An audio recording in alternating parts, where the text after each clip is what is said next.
আমার মনে হয় এক সপ্তাহ ইন্টারনেট বন্ধ ছিল, কয়েকদিন। তো যেটা জানা যাচ্ছে কয়েক হাজার ছাত্র ছাত্রী স্টুডেন্ট মারা গেছে, নিহত হয়েছে পুলিশের গুলিতে। আর পুলিশগুলো মুসলমান, যারা মারা যাচ্ছে তারাও মুসলমান। তবে হাসিনার উচিত এই সময় পদত্যাগ করা, তা না হলে শ্রীলঙ্কার মতো ওদিকে ছুটিয়ে ছুটিয়ে মারবে। অলরেডি 22টা এমপি দেশ ছেড়ে দিয়েছে বাংলাদেশ। হাসিনার 22 জন এমপি পালিয়ে গেছে দেশ ছেড়ে। আজকের যা পরিস্থিতি দেখলাম, হাসিনাকে গদি ছাড়তেই হবে, ছাড়া দরকার। ভালো ভালো উলামায়ে দ্বীন জেলের কুঠরিতে, যারাই হক কথা বলেছে জেলের কুঠরিতে। আমার ভিসা বাতিল করা আছে, আমার নামে অ্যারেস্ট ওয়ারেন্ট জারি করা আছে। পা দিলি অ্যারেস্ট করো সেই মৌলবী। আমি যেতে পারি না বাংলাদেশে, প্রচুর ইনভাইট আছে। যারা ছাত্র ছাত্রীদের উপরে গুলি চালিয়েছে এর বিচার আল্লাহ করবে, করবে না করবে। আল্লাহর বিচার কিন্তু বড় কঠিন, আল্লাহর বিচারে আওয়াজ ওঠে না। তাই সকল ভাইকে অনুরোধ করব যে আপনারা সবাই, আজ থেকে আমরা সবাই মুমিন হব। জোরে বলুন ইনশাআল্লাহ। আপনি বাংলাদেশে খুঁজলেন, বাংলাদেশের যে হালত চলছে এর পেছনেও ইহুদিদের একটা বড় চক্র লুকিয়ে আছে। যে চক্রটা হাসিনার ব্রেন কাজ করছে, যে চক্রটা ইহুদিদের চক্রটা হাসিনাকে কন্ট্রোল করছে। কিন্তু এ জানে না আমার হাত দ্বারাই আমার মুসলমান ভাইদিকে হত্যা করানো হচ্ছে।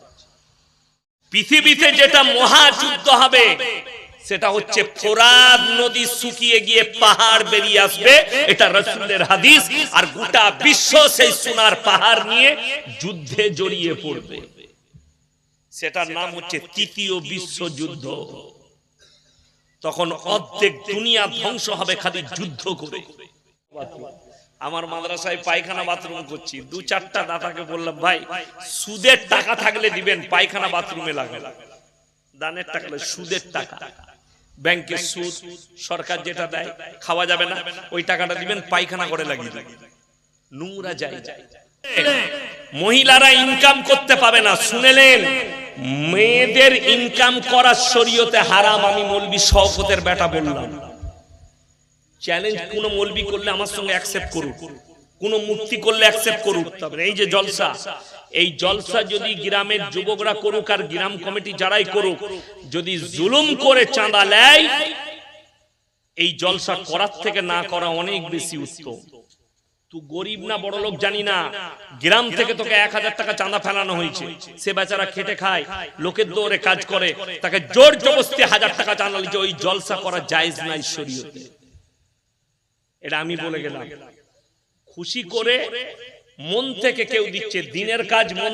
বন্যা দুর্গত মানুষ থেকে তুমি হেফাজত করো, খাস করে কেরলের কয়েক হাজার মানুষ চাপা পড়ে গেছে। আল্লাহ তুমি তাদের মধ্যে মুমিন দিকে তুমি জান্নাতুল ফিরদৌস দান করো। জি, আল্লাহুম্মা বারিক আলা মুহাম্মাদিন ওয়া আলা আলি মুহাম্মাদ কামা বারাকতা আলা ইব্রাহিম ওয়া আলা আলি ইব্রাহিম ইন্নাকা হামিদুম মাজিদ। গুটি কয়েক কথা আলোচনা করব, আমরা সকলে আমল করব, বলুন ইনশাআল্লাহ। সর্বপ্রথম একটা কথা বলি, আমি কিন্তু গাল খাওয়া বক্তা। ভালোবাসার লোক আমার আছে, কিন্তু গালও অনেক লোক দেয়। কেন? আমার কথা কিন্তু গায়ে লাগা কথা, কথাগুলো গায়ে লাগে কিছু মানুষের। ওই জন্যে আমি জলসা আজকে শুরু করব দরুদ থেকে। কি থেকে বললাম? দরুদ থেকে। আমি যখন বললাম দরুদ পাঠ করুন, আমি যে দরুদটা পাঠ করলাম, এটা কি পাঠ করা গুনাহ? এই দরুদটা কখন পড়া যায়? নামাজ। এই হাওড়া, হুগলি আর 2 মেদিনীপুর আর 2 24 পরগনার মানুষরা একটা দরুদ মুখস্থ করেছে, জলসার দরুদ। নামাজ পড়বে না, কিন্তু জলসার জন্য দরুদ মুখস্থ রেখেছে। হুজুর আসবে, আল্লাহুম্মা সাল্লি আলা, হুজুর দুধ খাচ্ছে, ওরা দরুদ পড়ছে। গায়ে লাগলো কথাটা? খুব দুঃখের বিষয়, আমি এই দুরূদ কি জানি না, আমি পড়তে জানি। কেন বললাম? এখানে কতগুলো মাল বেনামাজি আছে ধরা পড়ে গেল। কথাটা বুঝে এসছে না? বেনামাজিদের দরুদ মুখস্থ নাই, যার কারণে এটা পড়তে পারলো না। মুসলমান সমাজের রোগটা শুনে নেন। ঈদের নামাজ পড়াতে গেছি এক জায়গায়, বলছে হুজুর কানে কানে বলছে নামাজের নিয়তটা বলে দিবেন। বলে না ইমামকে? কথা বুঝতে পারেন? বলে না যে ইমামকে বলবে যে নিয়তটা বলে দেন, সেই ইমাম যদি নিয়ত বলে তা আশা করি তাকে আল্লাহর কাছে হিসেব লাগবে। নিয়ত বলা যাবে না। অনেক জনার কনফিউজ হচ্ছে, হুজুর নিয়ত বলা যাবে না। নিয়ত তো ভালো জিনিস, একটা কথা বললে খুব সূক্ষ্মভাবে বুঝবেন, আমি বুঝাচ্ছি যে কেন আমি এই ভাষাটা বলছি যে নিয়ত বলা যাবে না। ঈদগার ময়দানে, বকরা ঈদের ময়দানে ইমামদের উচিত নয় নিয়তটা বলা। জানাজার ময়দানে উচিত নয় নিয়তটা বলা। তার কারণটা বলে দিই। কেউ যদি নিয়ত না জানে, সে যদি নিয়ত করে ইমাম যাহা নিয়ত করিল আমি তাই করিলাম, নামাজ হবে না? হবে না? কথা বলে এই যারা মৌলবি বসে আছে, একজন যদি ফতোয়া দিয়ে দেয় যে আপনি ভুল বলছেন নামাজ হবে না, আমি মৌলবি শওকতের বেটা জীবনে আর বক্তব্য দেব না, নামাজ হবে। কিন্তু কেউ যদি সানা না পড়ে, কেউ যদি তসবিহ গুলো না পড়ে, কেউ যদি আত্তাহিয়াতু না পড়ে, দরুদ শরীফ না পড়ে, দুরায়ে মাসুরা না পড়ে, নামাজ হবে? কথা বলে না এরা? নামাজ হবে না। ওই মালের এগুলোই মুখস্থ নাই, নিয়তটা দিয়ে করবি কি? কথাটা বুঝাতে পারলাম? নিয়তটা করে করবি কি? তোর তো এগুলোই মুখস্থ নাই। চাচার পাশে দাঁড়াইছে, চাচা থানা পড়ছে সুবহানাল্লাহ ওয়া বিহামদিহি তাবারাকাল্লাহু তাআলা জাদু আলা ইলাহি গুলো, আর এই পড়ে নাই কিছু, খালি মুখটা লড়াচ্ছে যেন চাচা বুঝতে পারে মাল কিছু পড়লো, কিন্তু জানে না তো। কেন? ও দুটো নামাজ পড়ে। আমাদের দেশে তিনটে কোয়ালিটির নামাজি আছে, একটা 5 ওয়াক্তের, একটা জুম্মার, আর একটা ঈদ আর বকরা ঈদের। ঠিক বললাম না ভুল বললাম? তিনটে কোয়ালিটির নামাজি। যারা ঈদ বকরা ঈদের নামাজি, এদের যাওয়া আর না যাওয়া দুটো সমান। লেখে সে যদি ঈদগায় না যায় কোনো অসুবিধা নেই। কেন? আল্লাহ রাসূলের হাদিস শুনেলেন, যারা বেনামাজি আছেন তারা শুনবেন, যার নামাজ নাই নবীজি বললেন তার মধ্যে ইসলাম নাই। যার নামাজ নেই তার মধ্যে ইসলাম নেই। এটা রাসূল সাল্লাল্লাহু আলাইহি সাল্লামের হাদিস। আপনি চিন্তাধারা নেন যে আপনি বেনামাজি, আপনার মধ্যে ইসলাম আছে কি? আপনি চিন্তাধারা নেন, আপনি ভাববেন আমি চলে যাওয়ার পর। আর গোটা কেশপুর থানায় কোন মৌলবি আর মুফতি যদি ফতোয়া দেয়, আমি এখন 1.5 ঘন্টা আছি স্টেজে, যে না সে নামাজ না পড়লেও সে ইসলামের মধ্যে আছে, আমি মৌলবি শওকতের বেটা জীবনে আর বয়ান করব। যখন জেনে গেছেন নামাজ পড়া ফরজ, নামাজ আর ছাড়া যাবে না আপনার জন্য। বালিগ হয়েছে, বালিগ হওয়ার পর থেকে নামাজ আর ছাড়া যাবে না। ওই জন্য রাসূল বলেছেন, তোমরা তোমাদের সন্তানদিকে 7 বছর বয়স থেকে নামাজের তাকিদ দাও। বাচ্চা ছেলেদিকে নিয়ে এসে জুম্মার দিনে মসজিদের পেছনের কাতারে দাঁড় করিয়ে দাও। আমাদের দেশের অনেক বুদ্ধিজীবী আছে, নামাজ পড়ে, তাদের নাম হচ্ছে এঁচড়ে পাকা। এঁচড়ে পাকা জানেন? রোদে যে মালটা পেকে যায় খেতে খুব খারাপ, খারাপ লাগে না? মিষ্টি থাকে না। রোদে যে পেঁপে পেকে যায়, রোদে যে কাঁঠালটা পেকে যায়, রোদে যে আমটা পেকে যায়, খেতে খারাপ। তো ওই এঁচড়ে পাকা, রোদে পাকা কিছু নামাজি আছে, তারা বলবে এদিকে কি করতে এনেছিস বে, ছেলেদিকে নিয়ে আসবি না। এইটা হচ্ছে রং কথা। যদি বলেন হাদিসের দলিল দেন, শুনেলেন রাসূল আকরাম সাল্লাল্লাহু, সকলে বলুন না সাল্লাল্লাহু আলাইহি ওয়াসাল্লাম, নামাজের মধ্যে সিজদায় আছেন। হযরতে হাসান আর হোসেন খেলা করছেন। হযরতে হোসেন রাসূলের একবার পিঠে চাপছেন, একবার গর্দনে চাপছেন। ফাতেমাতুজ জাহরা রাদিয়াল্লাহু তাআলা আনহা এক চর মারলেন।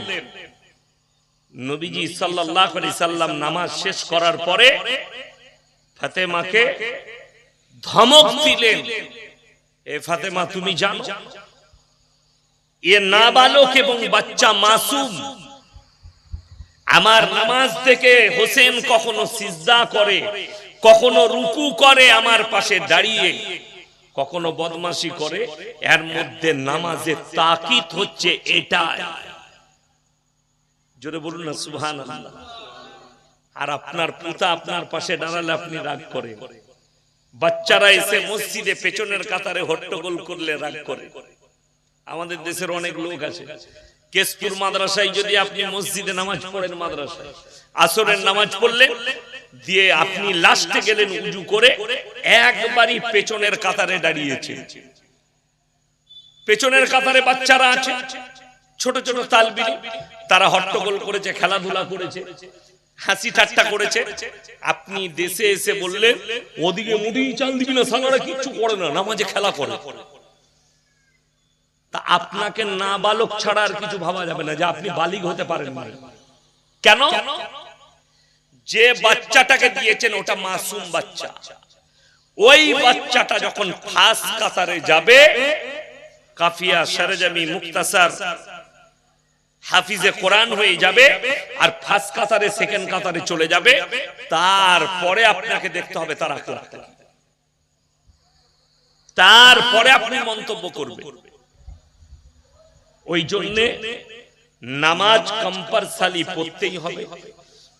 যতগুলো ভাই এসে বসেছেন, যারা জলসা দিয়েছে, যারা জলসা কমিটির মধ্যে আছেন কিংবা নেই, যারা বেনামাজি আছেন, হাত তুলে বলুন আজ ফজর থেকে কেউ নামাজ কাজা করবো না। হাত তুলুন, হাত তুলেন, তাড়াতাড়ি হাত তুলেন, জোরে বলুন ইনশাআল্লাহ নামাজ কাজা করা যাবে।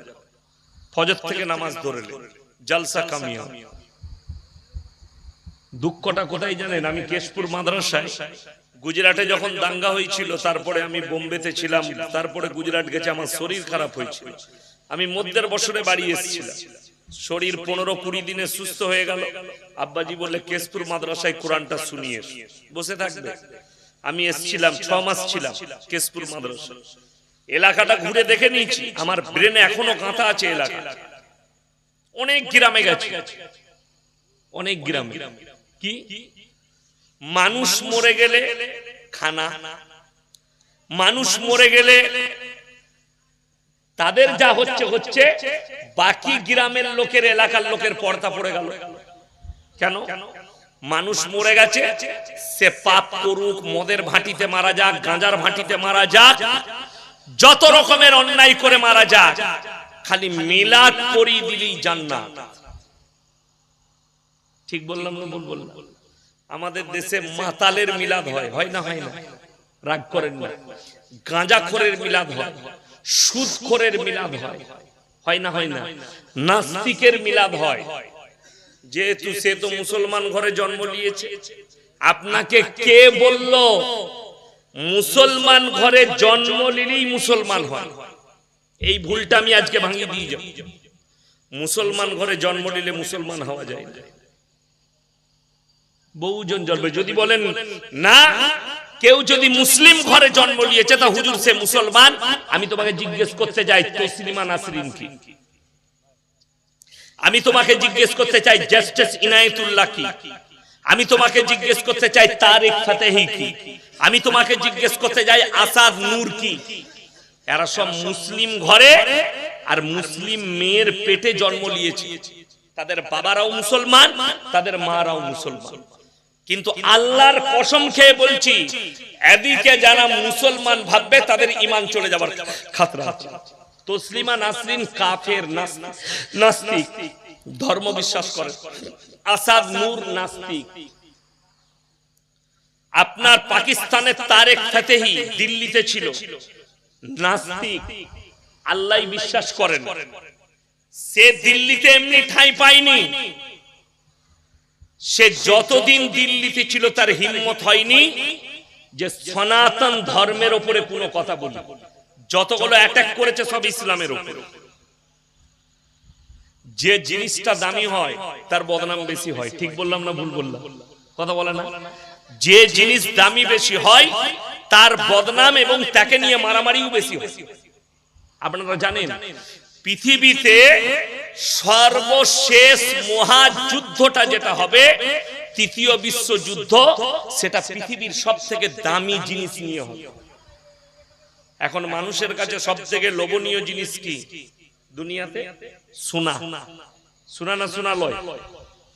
যদি এইখানে এখানে 1 কেজি সোনা ছড়িয়ে থাকে মারামারি হবে না? হবে না?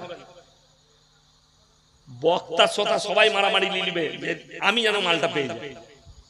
পৃথিবীতে যেটা মহাযুদ্ধ হবে সেটা হচ্ছে ফোরাত নদী শুকিয়ে গিয়ে পাহাড় বেরিয়ে আসবে, এটা রাসূলের হাদিস।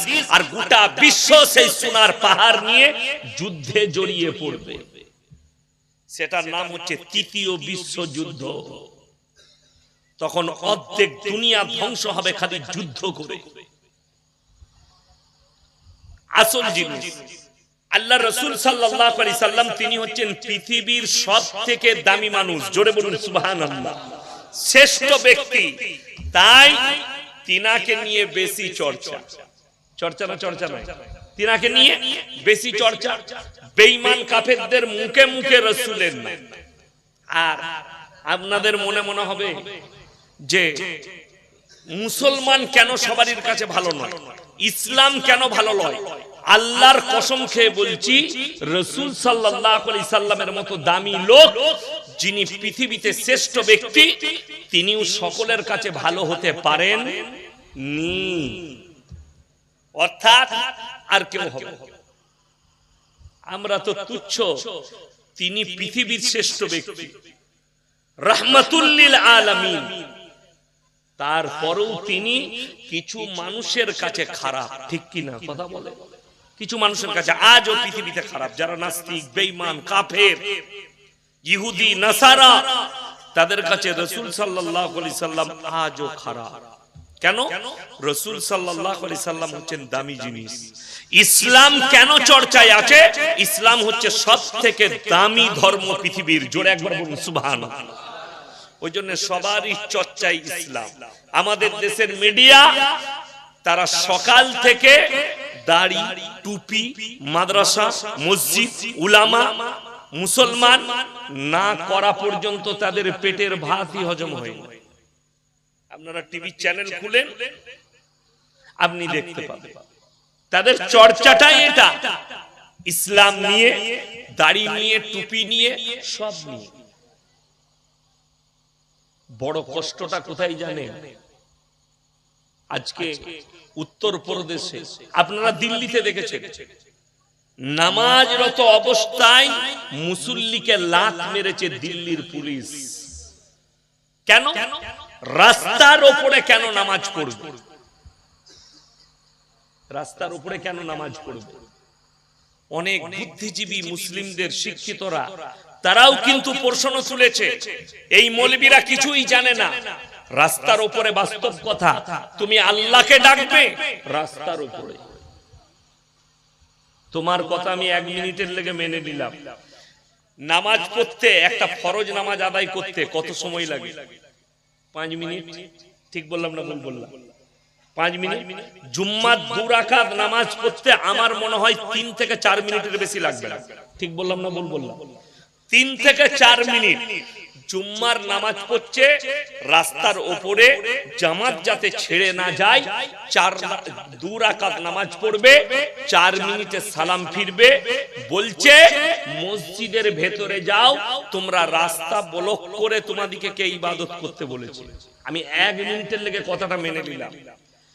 সেই শিক্ষিত হারামখোর দিকে বলতে চাই যে তোমরা কি বলতে পারবে আমাদের দেশে যখন দুর্গা উৎসব হয় হিন্দু ভাইদের পুজোগুলো হয়, আমি আমার বর্তমান টাউনে দেখিয়ে দেবো, আমি অন্য জেলার কথা বলবো না।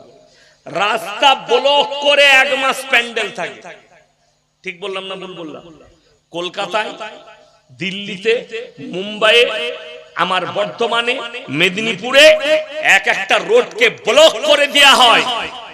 তখন তোমার ক্ষতি হয় না, ওইটাইতে ক্ষতি হবে না। 2 মিনিট নামাজ পড়লে তোমার ক্ষতি হয়ে যায়। দুঃখটাই যাই। কাওয়াড় যাত্রা চলছে। আমি আসার সময় দেখলাম আমাদের সনাতনী ভাইরা শিবের মাথায় জল ঢালতে যাচ্ছে ধর্ম পালন করার জন্য। আমাদের পশ্চিম বাংলায় একটাও ঘটনা ঘটেনি, শুনেছেন? যারা শিবের মাথায় জল ঢালতে যাচ্ছে তারা গাড়ি ভাঙচুর করেছে, তারা মদ খেয়ে মাতলামি করেছে, একটাও দেখতে পাবেন। উত্তরপ্রদেশের কথা বলছি, যেখানে যোগী আদিত্যনাথ সরকার নিজের জন্য প্রশংসা করে कि बंगाल के कानून की हालत खराब है। मैं आपसे पूछना चाहता हूं, आप उन लोग से पूछिए, कावड़ यात्रा में जो निकले हैं धर्म पालन करने के लिए, तो कौन सा धर्म है जिसने सिखाया कि किसी के गाड़ी को तोड़ दो? গাড়ি ভাঙচুর তো দূরের কথা, সাধারণ লোকের পুলিশের গাড়ি ভাঙচুর করে পুলিশের গাড়ি পাল্টিয়েছে মদ্যপ অবস্থায়। আমি কোন ধর্মের বিরুদ্ধে নই, কিন্তু পৃথিবীর যতগুলো ধর্ম আছে আমি কিন্তু ইসলামের উপরে বিশ্বাস, রাসূলের উপরে বিশ্বাস, আল্লাহর উপরে বিশ্বাসী, এক আল্লাহকে বিশ্বাস করি, কিন্তু কোন ধর্মকে গালি নয়। কিন্তু আমার মনে হয় কোন ধর্ম সম্পর্কে পড়িনি, কিন্তু একটা কথা জানি, পৃথিবীর যে ধর্মই হোক, ইহুদি ছাড়া, নাসারা ছাড়া, কি বললাম, ইহুদি প্লাস নাসারা, এই দুটো ধর্ম ছাড়া পৃথিবীর কোন ধর্মই হিংসা শিখায় না। কোরআনে আছে ইসলামের সবথেকে বড় দুশমন সনাতন নয়, ইসলামের বড় দুশমন খ্রিস্টান নয়, ইসলামের সবথেকে বড় দুশমন হচ্ছে ইহুদি আর নাসারা। এদের সঙ্গে নো কম্প্রোমাইজ। আল্লাহ নিষেধ করেছেন কোরআনে, এদের সঙ্গে কম্প্রোমাইজ করো।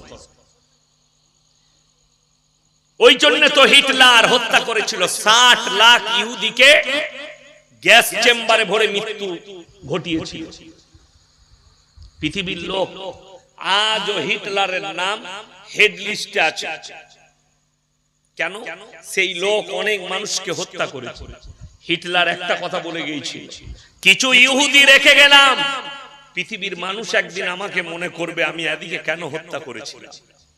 আজকে গোটা মুসলিম বিশ্ব বুঝতে পারছে যে যত কোটা ইহুদি ছিল, হিটলার যদি এগুলোকে মেরে দিত আজকে পৃথিবীতে এত অশান্তি হতো।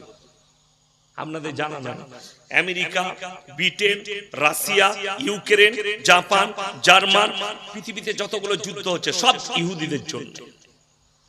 সবগুলোর পেছনে এদের ইন্ধন আছে, সব যুদ্ধের পেছনে।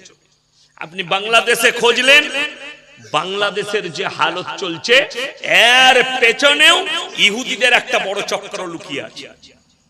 যে চক্রটা হাসিনার ব্রেন কাজ করছে, যে চক্রটা ইহুদিদের চক্রটা হাসিনাকে কন্ট্রোল করছে, কিন্তু এ জানে না আমার হাত দ্বারাই আমার মুসলমান ভাইদিকে হত্যা করানো হচ্ছে। ওই জন্য ইসলামটাকে আজকে আমি আপনাদেরকে বুঝাবো যে মুসলিম ঘরে জন্ম নিলে মুসলমান হওয়া যায়। ওই জন্য আমার জলসা শুনবেন, আমি বলেছি হাসিনাকে মুসলমান বলা যাবে, তার পরিবারকে ইসলামী পরিবার বলা যাবে। আমার কাছে প্রুফ আছে, তার নিজের ছেলে খ্রিস্টানদের মেয়েকে বিয়ে করেছে এবং তারা রাস্তায় নাংটা পোশাক পরে ঘুরে বেড়ায়। তার নিজের বোনের ছেলে ইহুদিদের ছেলেকে বিয়ে করেছে, বোনের ছেলে ইহুদিদের মেয়েকে বিয়ে করেছে, খ্রিস্টানদের মেয়েকে বিয়ে করেছে। এটা হচ্ছে তার পরিবার। তাকে আপনারা মুসলমান ভাবেন? সামান্য আপনার দেশের প্রুফ দিচ্ছি।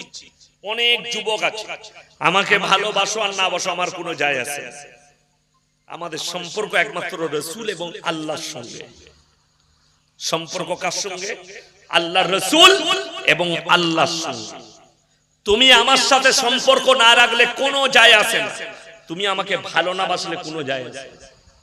আমাদের দেশের কিছু ফিল্মের আর্টিস্ট, কিছু প্লেয়ার, এরা দুটো ধর্মের মানুষকেই ধোঁকা দিচ্ছে। হিন্দুদিকেও ধোঁকা দিচ্ছে, মুসলিমকেও ধোঁকা দিচ্ছে। একজনের নাম করছি, তার নাম শাহরুখ খান। দুবাইয়ের ব্র্যান্ড অ্যাম্বাসেডর। কয়েকদিন আগে ছেলেরা সব ফেসবুকে পোস্ট করছিল, সোনার কয়েনে নাম লেখা হয়েছে, দিয়ে কি হয়েছে? জান্নাতে ঢুকে গেছে। কথা বলা না, সোনার কয়েনে নাম উঠে গেলে জান্নাতে ঢুকে গেল। তুমি কি পাগল? সোনার কয়েনই নাম উঠবে, কিন্তু জাহান্নামে আগুনের কয়েনে নাম থাকবে। এটা লিখে রাখবে। কেন? সে উমরা করে এলো, মুসলমান দিকে দেখালে আমি কতটা ধর্মে বিশ্বাসী, উমরা করে এলো। মক্কায় গিয়ে উমরা করে এলো, মুসলমান, ভিসা পেয়ে গেছে, উমরা করে চলে এলো। তারপরে আবার একটা ফিল্মের প্রমোটের জন্য এক মন্দিরে গিয়ে আবার পুজো দিল। হিন্দু ভাই দিকে বলল, দেখো আমি তোমাদের ধর্ম তো বিশ্বাস করি, কিন্তু না এদের ধর্মে বিশ্বাস করে, না সে নিজের ধর্মে বিশ্বাস করে। সকলকে ধোঁকা দিচ্ছে। আর কোরআনে আছে, লা ইলাহা ইল্লাল্লাহু ওয়া লা ইলাহা ইল্লা, তোমরা দুটো নৌকায় পা দিও না, একটা নৌকায় পা দাও। মুসলমানের বিশ্বাস হবে এক আল্লাহর প্রতি। কটা আল্লাহর প্রতি? এক আল্লাহর প্রতি বিশ্বাস, অনেকগুলো আল্লাহর প্রতি নয়। যার আল্লাহ বাদ দিয়ে অন্যর প্রতি বিশ্বাস থাকবে। কোরআন শোনাবো আপনাদের। আল্লাহ ছাড়া অন্য মাবুদ, আল্লাহর কাছে যতগুলো পাপ আছে পৃথিবীর বুকে, সব থেকে নিকৃষ্ট পাপ হচ্ছে শিরকের পাপ। আল্লাহ ব্যতীত অপরকে রব হিসাবে মানে। আমি সেদিনই শুনছিলাম একজন হিন্দু ভাইদের পণ্ডিত, তিনি বক্তব্য দিচ্ছেন ফেসবুকে, বয়ানটা আমি ফেসবুকেই শুনলাম। তিনি বললেন, कोई भी हमसे चैलेंज ले ले, हमारा सनातन धर्म में मूर्ति को पूजना लिखा नहीं है। ये धर्म नहीं कि मूर्ति के सामने अपना सर को टेके। हम तो भगवान में विश्वास करते हैं और भगवान का कोई रूप नहीं। যেমন আমরা বিশ্বাসী আল্লাহর উপরে, অদৃশ্যের মালিকের উপরে। জোরে বলুন সুবহানাল্লাহ। আল্লাহ এক এবং অদ্বিতীয়। অনেকজন মনে মনে করবে, অনেকজন জিজ্ঞেস করে যে ভাই আল্লাহর সঙ্গে মুলাকাত হবে? আমরা হাত তুলেন, কে কে আল্লাহর সঙ্গে মুলাকাত করতে চান? হাত তুলেন সকলে, জোরে বলুন ইনশাআল্লাহ। আল্লাহর সঙ্গে মুলাকাত করবার জন্য আপনার শর্ত হচ্ছে আপনাকে মুমিন হতে হবে। কেন? জান্নাতি দিকে যে সব থেকে দামি উপহার আমার আল্লাহ দিবেন, সেটা হচ্ছে আল্লাহর দিদার। জোরে বলুন সুবহানাল্লাহ। এটা সব থেকে দামি উপহার। আল্লাহ দিদার করানো হবে কিয়ামতের দিনে, জান্নাতি দিকে আল্লাহ দিদার করাবেন। এটা সব থেকে দামি উপহার হবে জান্নাতীদের জন্য।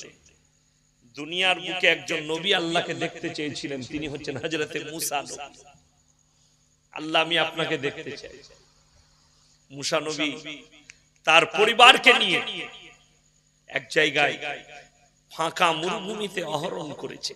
তার পরিবার আছে, একজনের বাচ্চা হয়েছে, একটা মহিলা, তার আগুনের প্রয়োজন। মুসা নবী বললে, তোমরা অপেক্ষা করো, আমি দূরে যেন একটা আগুন দেখতে পাচ্ছি, আমি সেখান থেকে আগুন সংগ্রহ করে নিয়ে আসি, সেঁক দেওয়া হবে। তিনি চলতেই থাকেন।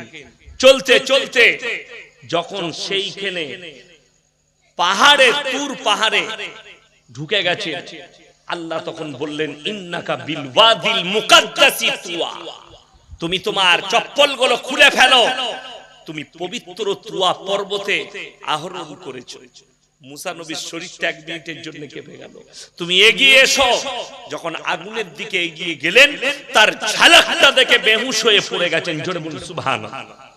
আল্লাহ বলেন, এ মেরে মুসা, এ আমার মুসা, তুমি আমাকে তো দেখা দূরের কথা, আমার তাজাল্লি দেখে তুমি বেহুশ হয়ে পড়ে গেছো। মুসা নবী বললেন, আল্লাহ, আমার কি মনের এই আসন, আমার মনের আশা কি পূরণ হবে না? হবে। আমি আল্লাহ রাব্বুল আলামিন জান্নাতীদেরকে দামি উপহার দেব, সেই উপহারটা হচ্ছে আল্লাহর দিদার। জোরে বলুন সুবহানাল্লাহ। আল্লাহ দিদার হবে। আমার মুসলমান ভাই, ওই জন্য নিজেকে চিন্তা করুন যে আমি পাকাপুক্ত মুসলমান হব। আপনি যদি মনে করেন মুসলমান ঘরে জন্ম নিয়ে আমি মুসলমান, আমি পাপ করি, যাই করি, যে কোনো পাপে লিপ্ত থাকি, অবশ্যই আমি পেরিয়ে যাব। কেন? হুজুররা আছে, দোয়া করবে, আমাদিকে জান্নাতে পাঠাবে, তাইলেই বলবো। হ্যাঁ, এখন তো ঠিকাদার হুজুর গাদা আছে। এই বাংলাদেশে একজন আছে ডাক্তার কাফিল উদ্দিন, সে কিছুদিন আগে বক্তব্য দিয়েছিল, আমি ওদিকে জিলাপি হুজুর বলি, ওদের নাম রেখেছি গুটকা খোরার জিলাপি হুজুর, এটা আমি নাম রেখেছি। কি বলছে? বাংলাদেশে বর্তমানে 10টা জান্নাতি মহিলার মধ্যে হাসিনা একজন। এই কথাটা বলার কারণে এই মৌলবি জান্নাতে যেতে পাবে নাকি এটাও সন্দেহ আছে। একে ওয়াট কি দিবেন, এই ভাষাটা বলার কারণে আপনাকে দোয়া করতে হবে, আল্লাহ ঈমানের সঙ্গে মৃত্যু দাও, আল্লাহ হাসিনা যদি মুমিন হয় তাকে জান্নাতি করো।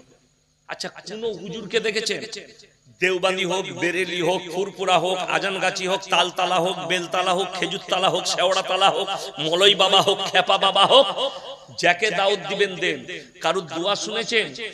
আল্লাহ আমাকে দাওয়াত দিয়েছে, দেশি মুরগি দিয়ে ভাত দিয়েছে, আমাকে পোলাও খাইয়েছে, এর বেটা মদ খেয়ে মারা গেছে, আমাকে যখন হায়ার করেছে তোমাকে জান্নাতে দিতে হবে, এরকম দোয়া শুনেছেন?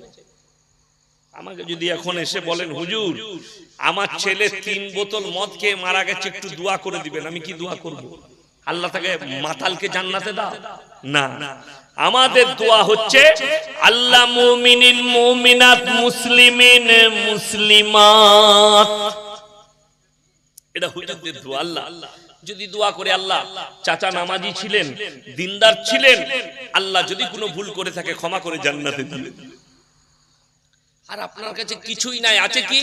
বলে খালি মদের ভাটিতে শুয়ে থাকতো, গাঁজার ভাটিতে বসে থাকতো, কি বলবো আল্লাহকে আপনার জন্য? আপনি শিখিয়ে দেন দোয়াটা, যে জীবনটা মদের ভাটিতে কাটিয়েছে তার লেগে দোয়াটা কি হবে, যে জীবনটা গাঁজার ভাটিতে কাটিয়েছে তার লেগে দোয়াটা কি হবে, আমি আপনাদের কাছে জানতে চাই। আপনার তো এটাই জানা নাই, ওইগুলো তো অনেক দূরের কথা। আমাদের যতজন আছি মৌলবি থেকে আমরা সাধারণ, আমাদের দোয়াটা কবুল হবে কি করে, এই শর্তটাই মুসলমানের জানা আছে? জানা না, কি বুঝলেন? কারো জানা না। কুরবানিতে গরু জবাই করে গোশত খাওয়াটা বড় জিনিস ছিল। কুরবানি তো সালমান খানও দেয়, শাহরুখ খানও দেয়। কুরবানি তো সালমান খান কুরবানি দেয়, আবার গণেশেরও পুজো হয় তার বাড়ি। কুরবানি দিয়ে গরুর গোশত খেয়ে সে কি মুসলমান হয়ে গেল? গরুর গোশত খেলে মুসলমান হয়? কে বলল আপনাকে? গরুর গোশত খেলে যদি মুসলমান হয়, খ্রিস্টানরা সবাই মুসলমান, ইহুদিরা সবাই মুসলমান। পৃথিবীতে সনাতন ধর্মের মানুষ ছাড়া সব ধর্মের মানুষ গরুর মাংস খায়। এই জিজ্ঞেস করুন। আমাদের যোগীজি বলছেন বয়ানে, স্টেজে, गो हमारा माता है, तो गो माता है तो सबसे बड़ा बीफ कंपनी तो आपका ही राज में है। सब থেকে বড় বিফ কোম্পানি ভারতে, ওটা ইউপিতে আছে, উত্তরপ্রদেশ। প্রত্যেক দিন 1000-এর বেশি, 1000 থেকে 2000 খালি গরু জবাই হয় সেই কারখানা। সেই গোশতটা রপ্তানি হচ্ছে আমাদের দেশ থেকে বিদেশে। ভারতে 7টা ফ্যাক্টরি আছে, তার মধ্যে 5টা খালি হিন্দু ভাইদের ফ্যাক্টরি আছে। কিসের? গরুর মাংসের। তারা জবাই করে রপ্তানি করলে দোষ নাই, আর আমরা 2 পিস মাংস খেলে বলছে গো আমারা মাতা হ্যায়। এদের মধ্যে আর পাগলের মধ্যে কোনো পার্থক্য না। এদিকে রাঁচিতে ভর্তি করা দরকার। আর যদি হিম্মত থাকে যে তুমি সত্যিকারী গরুকে মাতা ভাবো তোমার ধর্মে, তা সব থেকে প্রথমে কারখানা বলে আগুন লাগিয়ে দেখাও, দেখছি কত বড় বাপের বেটা, কত বড় গো রক্ষা বাহিনী হয়েছে দেখবো। 5টা 7টা কোম্পানি আছে, এগুলোকে ভাঙচুর চালিয়ে দেখা কেউ যদি বাপের বেটা সনাতন ধর্মের কেউ থাকে, আমি এটা চ্যালেঞ্জ দিলাম, মিলিটারি দিয়ে তোমাদের হাত পা ভেঙে দিবে, তোমাদের উপরে গুলি চালিয়ে দিবে, তোমাদেরকে অ্যারেস্ট ওয়ারেন্ট জারি হয়ে যাবে। কেন? সরকার হাজার হাজার কোটি টাকা লাভ করছে গোশ রপ্তানি করে, গরুর গোশ। মুসলমান খেলে দোষ, আর তোমরা জবাই করে রপ্তানি করলে কোনো দোষ নেই। ওই জন্য গরুর গোশ নো ফ্যাক্ট, কোনো অসুবিধা নাই। বোম্বেতে গরু জবাই হয় না, মহারাষ্ট্রে গরু হয় না, গুজরাটে গরু হয় না, সেখানকার মুসলমানরা মরে গেছে না বেঈমান হয়ে গেছে বলুন তো? আরে গরুর গোশ নাই, খাবো না, বকরি খাবো, ছাগল খাওয়া যাবে না? যাবে না। আপনি পাঁঠা খান, পাঁঠাও খাওয়া যাবে। অনেকজন আমাদের দেশের মুসলমানরা মনে করে মুসলমানদের পাঁঠা খাওয়া যায় না। কে বললো? আমি নিজে গুজরাটে পাঁঠার মাংস দিয়ে প্রত্যেকদিন রুটি খেয়েছি। যখন পড়েছি গুজরাটে, পাঁঠার মাংস খাসি খালি বাঙালিরা খায়, বাকি দিল্লি, মুম্বাই, গুজরাট, রাজস্থান সব পাঁঠা পাঁঠা। তো এইটা কোনো ফ্যাক্ট নয়। মুসলমানের জন্য শর্তটা শুনে নেন, এরপরে কোরআন খুলুন, সূরা বাকারা। লাইসাল বিররু আন তুওয়াল্লু বুজুহাকুম কিবালাল মাশরিকি ওয়াল মাগরিবি ওয়ালাকিন্নাল বিররা মান আমানা বিল্লাহ। হে আমার বিশ্ব নবী, পৃথিবীর মানুষকে বল, পূব কিংবা পশ্চিম দিকে মাথা ঠুকার নাম ঈমান নয়। প্রকৃত ঈমান হচ্ছে 1 নম্বর আল্লাহর উপরে বিশ্বাস, সবাই আনবো, জোরে বলুন ইনশাআল্লাহ। 2 নম্বর ওয়াল ইয়াউমিল আখির, আমার পরকালের প্রতি, মরণের পরে আল্লাহ আর একটা জিন্দেগি রেখেছে, ওটার উপরে বিশ্বাস। ওয়াল ইয়াউমিল আখির ওয়াল মালাইকাতি, আমার ফেরেশতাদের উপরে, ওয়াল কিতাবি, আমার আসমানি যতগুলো কিতাব আছে তার প্রতি, ওয়ান নবিয়্যিন, আর যতগুলো নবী পয়গম্বর পাঠিয়েছি এদের প্রতি বিশ্বাস আনার নাম হচ্ছে ঈমান। এখন চিন্তা ধারালেন সমাজকে কিভাবে বাঁচাবে। যদি বলেন কেন হুজুর, মুসলমান তো মুসলমান আছে, দোয়া কবুল হওয়ার জন্য নবীজি সাল্লাল্লাহু আলাইহি সাল্লাম হাদিসে শর্ত রাখা হয়েছে, কোরআনে শর্ত রাখা হয়েছে হালাল খাবার। হালাল খাবার মানে কি? জবাই করা মাংস না, আপনি যেটা রোজগার করছেন সেটা হালাল। মুসলমানরা কি বুঝেছে? আপনি মনে করলেন হালাল মানে জবাই, সকালবেলায় উঠে চলে গেছেন আমরা কুচি বাজারে, গিয়ে বলছেন ভাই জবাই করা 1 কিলো পোল্ট্রি মুরগির মাংস দে, 1 কিলো খাসির মাংস দে, কিন্তু টাকাটা আবার সুদের টাকা, সেই একই মাল দাঁড়িয়ে গেল। টাকা আবার লটারির টাকা, সেই একই মাল দাঁড়িয়ে গেল। কথাটা বুঝতে পেরেছেন না? পারেন? আমাদের সমাজের লোক এটা জানে না যে সুদের টাকা হারাম। কেন? কেমন হারাম? কোরআন বলছে ওয়াহাল্লাল্লাহুল বাইয়া ওয়া হাররামার রিবা। হে আমার নবী বলো, তোমাদের জন্য ব্যবসাকে হালাল করেছি, সুদকে হারাম করেছি। আমার নবী বিশ্ব নবী বললেন, হে আমার সাহাবীরা শোনো, কেউ যদি 1 টাকা সুদ খায় নিজের মায়ের সঙ্গে 36 বার জিনা করার সমান পাপ হবে। নাউজুবিল্লাহ বলে 36 বার জিনা করার সমান পাপ হবে। একটা ছোট্ট ঘটনা শোনাই, বুঝতে পারবেন সুদ কতটা ডেঞ্জার। ইমাম আবু হানিফা রাহিমাহুল্লাহ, যুগের ইমাম, তিনি একবার রাস্তা দিয়ে পেরিয়ে যাচ্ছেন, প্রচন্ড তাপ, রৌদ্র হয়েছে। তো একজন বলছে, হে ইমাম, এত রৌদ্রতে যাচ্ছেন, আপনার কষ্ট হচ্ছে, আপনি এখানে ছেঁতে একটু দাঁড়ান। তিনি কি উত্তর দিলেন জানেন? যে লোকটার বাড়িতে ছেঁটা আছে, যে লোকটার বারান্দার ছায়াটা আছে, সেই লোকটা ইমাম আবু হানিফা রাহিমাহুল্লাহর কাছে কিছু টাকা ধার নিয়েছিল, পয়সা। তিনি বললেন, আমি এখানে দাঁড়াবো না, আগে গিয়ে কোন জায়গায় দাঁড়াবো। তিনি চলে গেলেন। তারপরের দিন তিনার দরবারে গিয়ে বললেন, হে যুগের ইমাম, আপনি বললেন এখানে দাঁড়াবো না, আবার দেখলাম আগে গিয়ে এক জায়গায় দাঁড়ালেন, কারণ কি? বললে তুমি যে জায়গায় দাঁড়াতে বলছিলে ওই ব্যক্তি আমার কাছে টাকা ধার নিয়েছে, আমি যদি ওখানে দাঁড়াতাম আর আমার দিল যদি বলে দিত যে এ টাকা ধার নিয়েছে আমাকে কিছু বলতে পারবে না, এটাও এক ধরনের সুদ হয়ে যেত। জোরে বলুন সুবহানাল্লাহ। কতটা আখলাক, কতটা বাঁচা, সুদের উপরে কতটা ভয় করেছেন। আর আপনি বলছেন আমি ইমাম আবু হানিফাকে মানি, অথচ তার চরিত্র, তার আখলাক মানেন না, তার চলার পথটা মানেন না। এইটাই হচ্ছে পার্থক্য। আপনি হারামটাকে হারাম ভাবছেন। লটারির টিকিট যদি হালাল হতো, ওই ব্যবসাটা সর্বপ্রথম আমরা মৌলবীরা করতাম, ঠিক কিনা?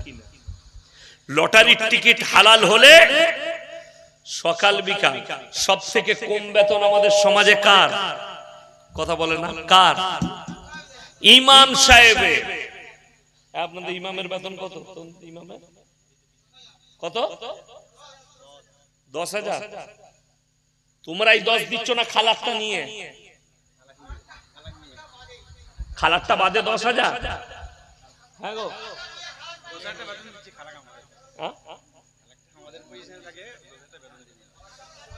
এরপর একটা কথা বলে দিই, ইমাম ভাতার পয়সাটা মসজিদে লাগানো যাবে না।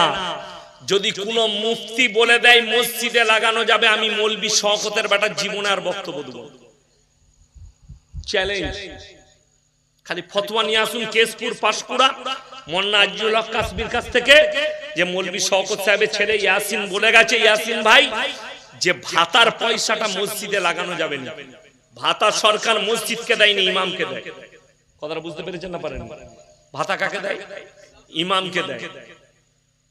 কায়দা যত চালাবার এখানে চালান। কোরআনে আছে ফাইন কানা লাকুম কাইদুন ফাকিদুন। যত কায়দা চালাবে দুনিয়াতে চালাও, আমার কাছে এসে ফেরে পড়বে, কায়দা চলবে। যদি মনে করেন আল্লাহকে বুঝাবো যে মসজিদ চালাতে কষ্ট হতো, আল্লাহ গো আমি দুটো কথা বলতে চাই। যারা পাপ করবে আর পাপ করার পরে লুকানোর চেষ্টা করবে, কোরআনে আছে আল্লাহ এক শ্রেণীর পাপীদের জবানগুলো সিলাই করবেন। সূরা ইয়াসিন, আল-ইয়াওমা নাখতিমু আলা আফওয়াহিহিম ওয়া তুকাল্লিমুনা আইদিহিম ওয়া তাশহাদু আরজুলুহুম বিমা কানু ইয়াকসিবুন।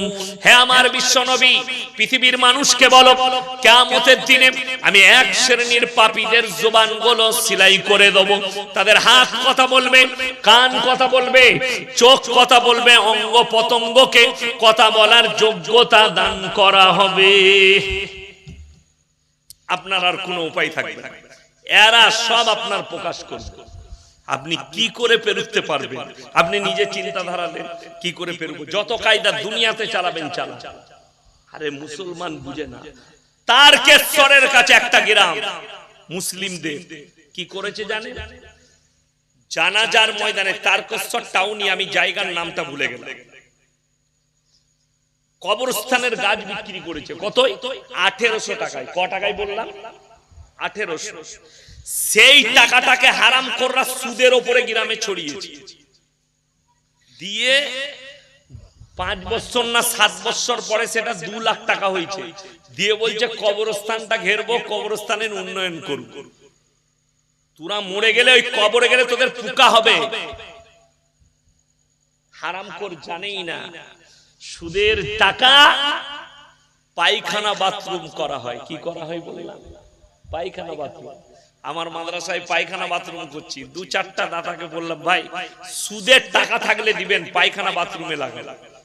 দানের টাকা, সুদের টাকা, ব্যাংকের সুদ, সরকার যেটা দেয় খাওয়া যাবে না, ওই টাকাটা দিবেন, পায়খানা করে লাগিয়ে দেবেন, নোংরা যায়। আর সেই টাকা বলছে কবরস্থানে লাগাবে। এই দশাটা কেন জানে? রাগ করেন না। গোটা এই পশ্চিম মেদিনীপুরে যদি যাচাই করা হয় যে যতগুলো মসজিদ আছে, সেই মসজিদের গ্রাম 16 আনার লোক কেশপুর মাদ্রাসার যিনি বর্তমানে নাজিম সাহেব আছে, উনি আমার আব্বার ছাত্র। আমাকে ছোটবেলায় কোলে করে মানুষ করেছে মৌলানা সামিউল্লাহ সাহেব। আমরা সামিউল্লাহ ভাই বলতাম, এখন আমার উস্তাদের মতো।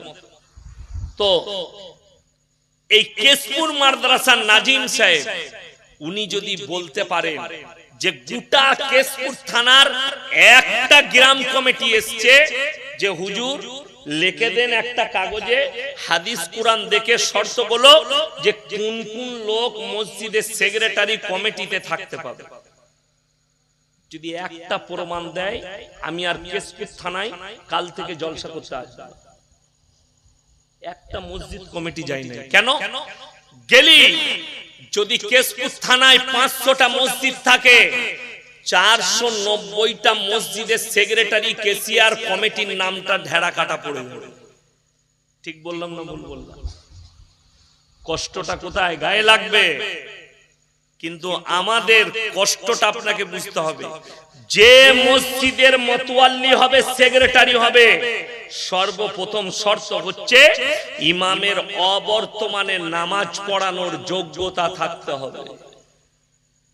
কথাটা বুঝতে পেরেছেন না? পারেন? হ্যাঁ, আমাদের বর্ধমান জেলায় জায়গার নাম করব না, মসজিদ আছে এরকম, মসজিদের পাশে বিরাট বড় পুকুর, পুকুরে 40টা তাল গাছ চারিদিকে, তাল গাছ।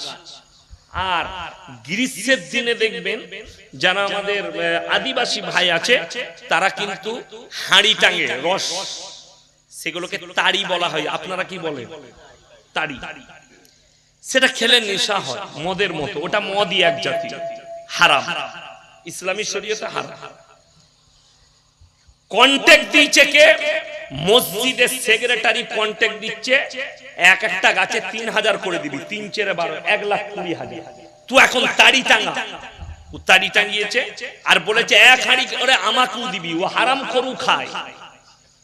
এ হচ্ছে মসজিদের সেক্রেটারি। এটা মিথ্যা বলি নাই, বানিয়ে বলি নাই, সত্য ঘটনা বলছি। কেন? সে পাওয়ারফুল, গায়ের জোর আছে, লাঠির বল আছে, বলছে আমি মতওয়াল্লি থাকি। থাক, কতদিন থাকবি? মরে যাওয়ার পরে বুঝতে পারে। বড় কষ্ট লাগে, দুঃখ লাগে। সেই পয়সা ইমামকে বেতন দিচ্ছে, এই জানেও না এটা হারাম, এ জানেও না। এরপর আপনাকে বলে দিই, আপনাদের ইমামকে 10,000 বেতন দেন, আর একটা লোক যদি টোটো চালায় প্রত্যেক দিন, এখন 500 টাকা ইনকাম আছে না নাই? কথা বলেন। তাহলে 3-5-এ 15,000 টাকা ইনকাম। তারপরেও নিজের বউকে রাস্তায় বার করেছে বন্ধন লোন আর গ্রুপ লোন করবে। আপনি দেখিয়ে দেন আপনার গ্রামের যে ইমাম আছে, ও আমার থেকে অনেক জুনিয়র। তখন ও ছোট ছিল, আমি যখন কেশপুর মাদ্রাসায় ছিলাম। আপনারা অবাক হবেন শুনলে। আপনাদের ইমাম সাহেবের স্ত্রীর জন্য শুনেছেন বন্ধন লোন গ্রুপ লোন করে রাস্তায় বেরিয়ে?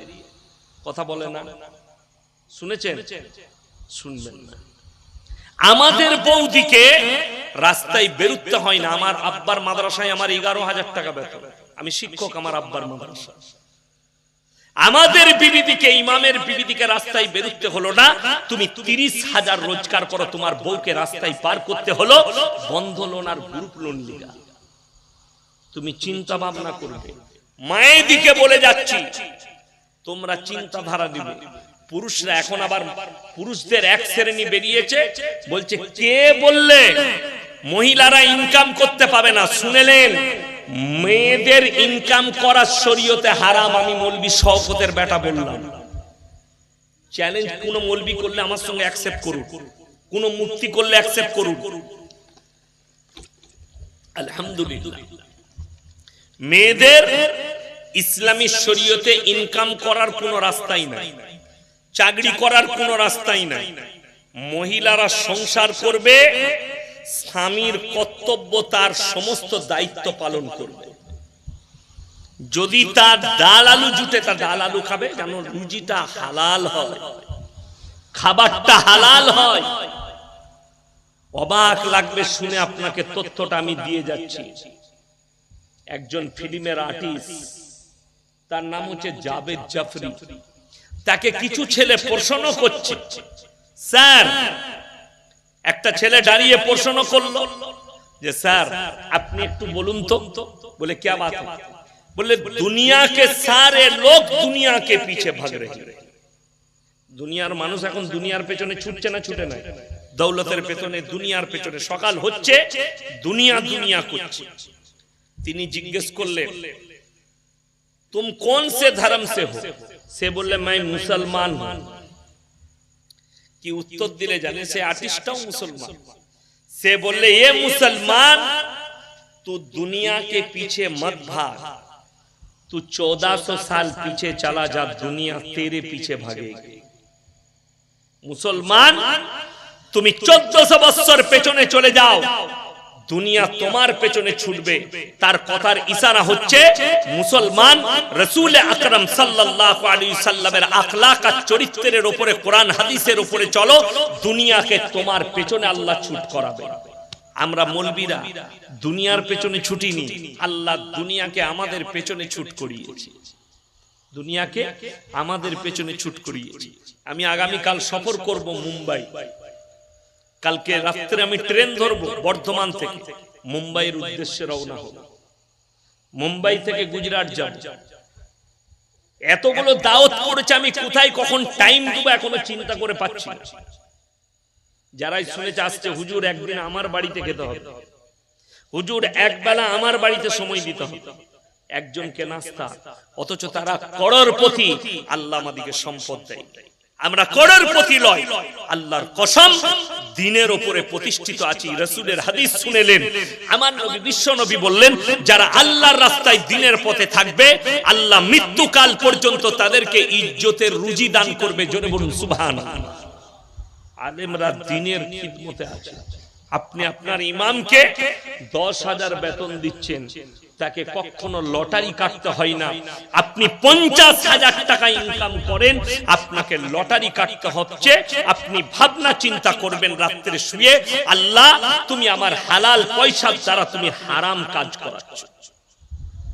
সারাদিন টোটো চালিয়ে 10,000 ইনকাম করলেন, অথচ সেই হালাল টাকাটা একদম পাক্কা হালাল ওই ব্যবসাটা, সেই টাকাটা নিয়ে হারাম জিনিস করছো, তুমি লটারি কাটছো। তোমার থেকে দুর্ভাগ্যবান কে আছে? তুমি সিজদায় পড়ে আল্লাহর কাছে কাঁদো, আল্লাহর কাছে। ভালো মন্দ খাওয়াটা, দুনিয়ার সহলতটা, এটা কামিয়াবি নয়। যারা মনে করছেন দুনিয়াতে ভালোভাবে থাকা, ভালো মন্দ খাওয়া, ভালোভাবে চলা, হারাম হোক আর হালাল হোক, আমার কাছে টাকা আসুক, আমি এসো আরাম করব, এইটাই হচ্ছে দুনিয়া। শুনেলেন, এটার নাম কামিয়াবি নয়। কামিয়াবি হচ্ছে ওইটা সারা জিন্দেগি হালালের উপরে কাটিয়ে আমার জীবনটা অতিবাহিত হলো, এইটাই হচ্ছে কামিয়াবির রাস্তা। সন্তানকে শিক্ষা দেন, যারা নিজেদের সন্তানকে হালাল খাবার খাওয়ায় সেই সন্তান নেক সন্তান হবে। আর যারা নিজেদের সন্তানকে হারাম টাকার ইনকামের পয়সা খাওয়াবে সেই সন্তান কোনোদিন নেক হতে পারে না। লিখে নিয়েছে, না তাদের দোয়া কবুল হবে, না তার পরিবারের মধ্যে শান্তি আসবে। ওই জন্য অনুরোধ করে যাবে, এগুলো বেঈমান কাফেরদের স্কিম, ইহুদি নাসারাদের স্কিম। মুসলমানদের ইমানকে ধ্বংস করে এদের মা বোনকে রাস্তায় নিয়ে এসে এরা যেন রাস্তায় চলে আসে, এরা যেন রাস্তায় বেরিয়ে পড়ে। ওই জন্য আপনি ভেবে দেখুন, যে পাপ কাজগুলো আজকে মুসলমান করছে, সত্যিকারই যদি হালাল হতো, এগুলো জায়েজ হতো, সব থেকে প্রথম শ্রেণীতে আলেমরা থাকতো না? থাকতো না? থাকতো। আপনি কাকে কি বলবেন? এই মুহররমের মাস চলছে, আপনি মেদিনীপুরে দেখেছেন, মেদিনীপুর টাউন বলুন, কেশপুর বলুন, মুকবাসন বলুন, নেড়াদৌল বলুন, আমি জানি না কোথায় কি হয়েছে, তবে মুসলিমদের যুবকরা মদ খেয়ে ড্যান্স করেছে হযরতে হোসেনের মহব্বতে, রাসূলের মহব্বতে। মদ খেয়ে ড্যান্স, মদ খেয়ে ঢোল ঢাক পিটিয়ে তারা বলছে আমরা ধর্ম পালন করছি। এইটাই তো পার্থক্য, এইটাই হচ্ছে ডিফারেন্স। যে আপনি বুঝতেই পারলেন না, মুহররমে যদি নাচা গাওয়া আর যদি গান বাজনা জায়েজ হতো তো প্রথম শ্রেণীতে আমরা আলেমরা থাকতাম।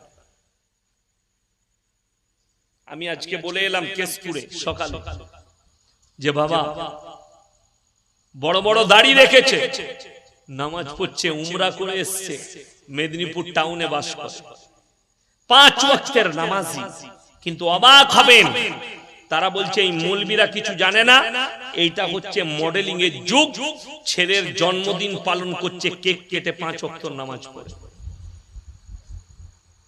আপনার জানাই নাই বেঈমান কাফেররা আমাদের যুবক যুবতীকে দিয়ে জিনা করাচ্ছে, খালি নামগুলো পাল্টিয়ে রেখেছে, আপনি বুঝতেই পারবেন না, জিনা করাচ্ছে।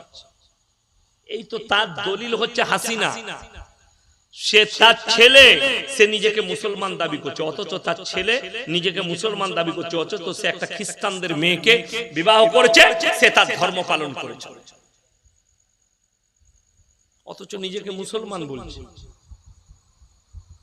সে ফটো ছাড়ছে নামাজের পার্টিতে বসে, নামাজের পার্টিতে বসে গেলে আল্লাহ ওয়ালা হয়। আমাদের বর্ধমানে এক জায়গায় আমাকে প্রশ্ন করছে, বলছে তোমরা কি আল্লাহ ওয়ালা হলে, কেন বলো দেখি? বললে জানো আমাদের পাশের গ্রামে একজন এসেছিল মুর্শিদাবাদ থেকে, কি ব্যাপার?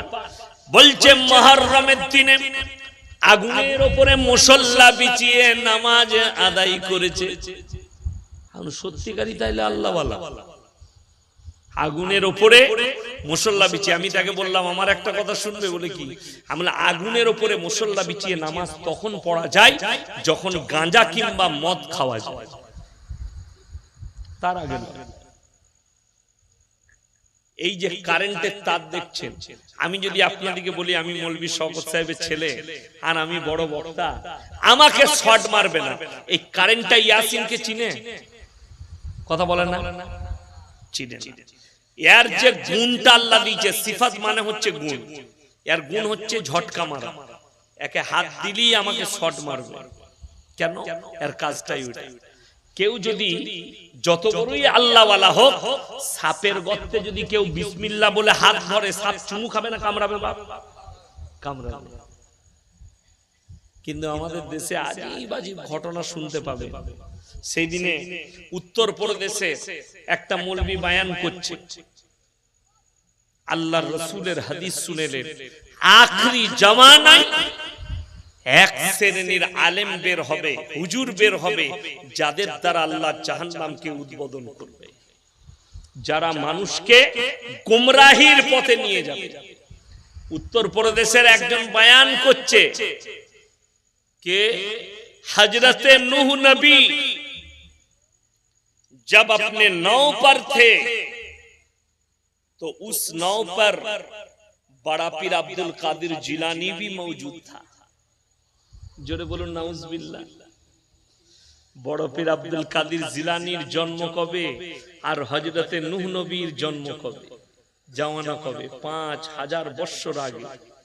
बोलছে उस कश्ती में बड़ा पीर भी मौजूद था। शुद्ध एटा लय, बोलছে दुनिया के जितने भी पीर है, जितने भी वली है, उसका इतना हैसियत नहीं कि बड़ा पीर अब्दुल कादिर जिलानी रहमतुल्लाह अलैह के मजार पर जो कुत्ता बैठा है वो इन सारे दुनिया के पीरों से अफजल है। जोरे बोलो नाउजुबिल्लाह। बोलছে কুত্তাটা তাদের থেকেও আফজল। খালি কথাগুলো শুনিয়ে দিচ্ছি, গুমরা কাকে বলে। एक ऐसा दौर था, এমন একটা যুগ ছিল যেই যুগে বিনা উজুতে বড় পীরের নাম নিলে মানুষ মারা যেত। জোরে বলুন নাউজুবিল্লাহ। আচ্ছা, এরকম হাদিস একটা কোনোদিন কোন মৌলবীর মুখ থেকে শুনেছেন যে বিনা উজুতে আল্লাহর রাসূলের নাম নিলে মানুষ মারা যায়? আচ্ছা, রাসূলের পাওয়ার বেশি না বড় পীরের পাওয়ার বেশি? রাসূলের পাওয়ার বেশি। তাহলে জানতে হবে এটা ওই ভণ্ডদের বানানো একটা গল্প।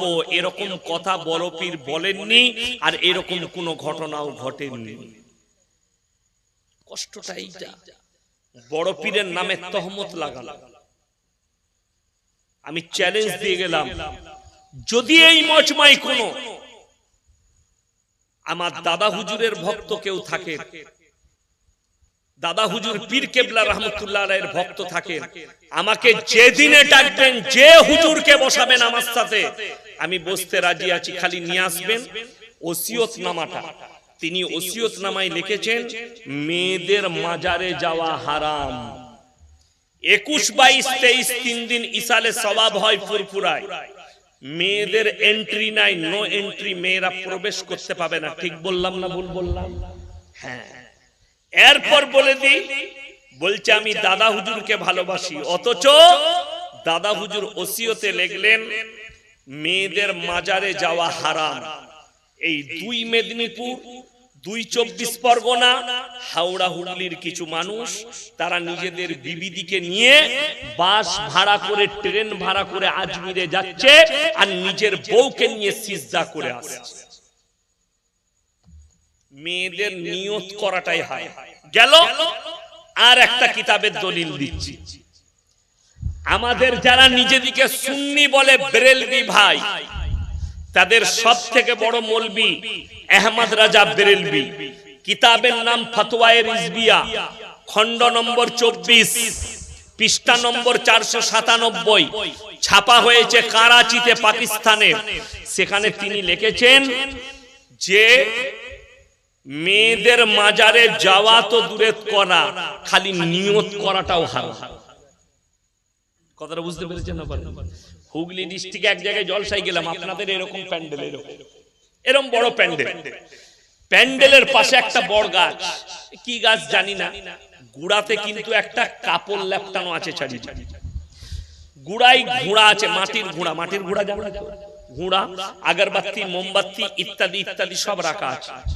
আমি চিন্তা করলাম যে আল্লাহ, এখানে জলসা হচ্ছে, এখানে আমার অমুসলিম ভাইরা পুজো পাঠ করে। তো আমি বললাম বাবা, আপনাদের এখানে হিন্দু মুসলিমের মধ্যে বড় মহব্বত, আপনারা এখানে জলসা করছেন, আমার হিন্দু ভাইরা এখানে পুজো পাঠ করে। বলছে হুজুর ওটা আমাদেরই। আমরা তোরা কি করিস বে? বলে ওখানে বুড়ো পীর সাহেব আছে। ইমানদারির সঙ্গে বলবেন, আমি কেউ কি ক্রিটিসাইজ করছি না। একজন অমুসলিম ভাই মাটির মূর্তি তৈরি করে পুজো করে, যার কারণে আমরা বলি এটা শিরক। ঠিক কি না? কথা বলেন। এবং বড় পাপ, আল্লাহকে বিশ্বাস করতে হবে। যদি মাটির মূর্তি তৈরি করে সেখানে পুজো করাটা শিরক হয়, একটা মুসলমান গাছের গোড়ায় ঘোড়া রেখে মাটির, সেখানে সিজদা করলে এটা কি করে সুন্নত হয়ে যেতে পারে? এটা কি করে জায়েজ হতে পারে? ভালো মন্দ মালিক সকলে বলুন কে?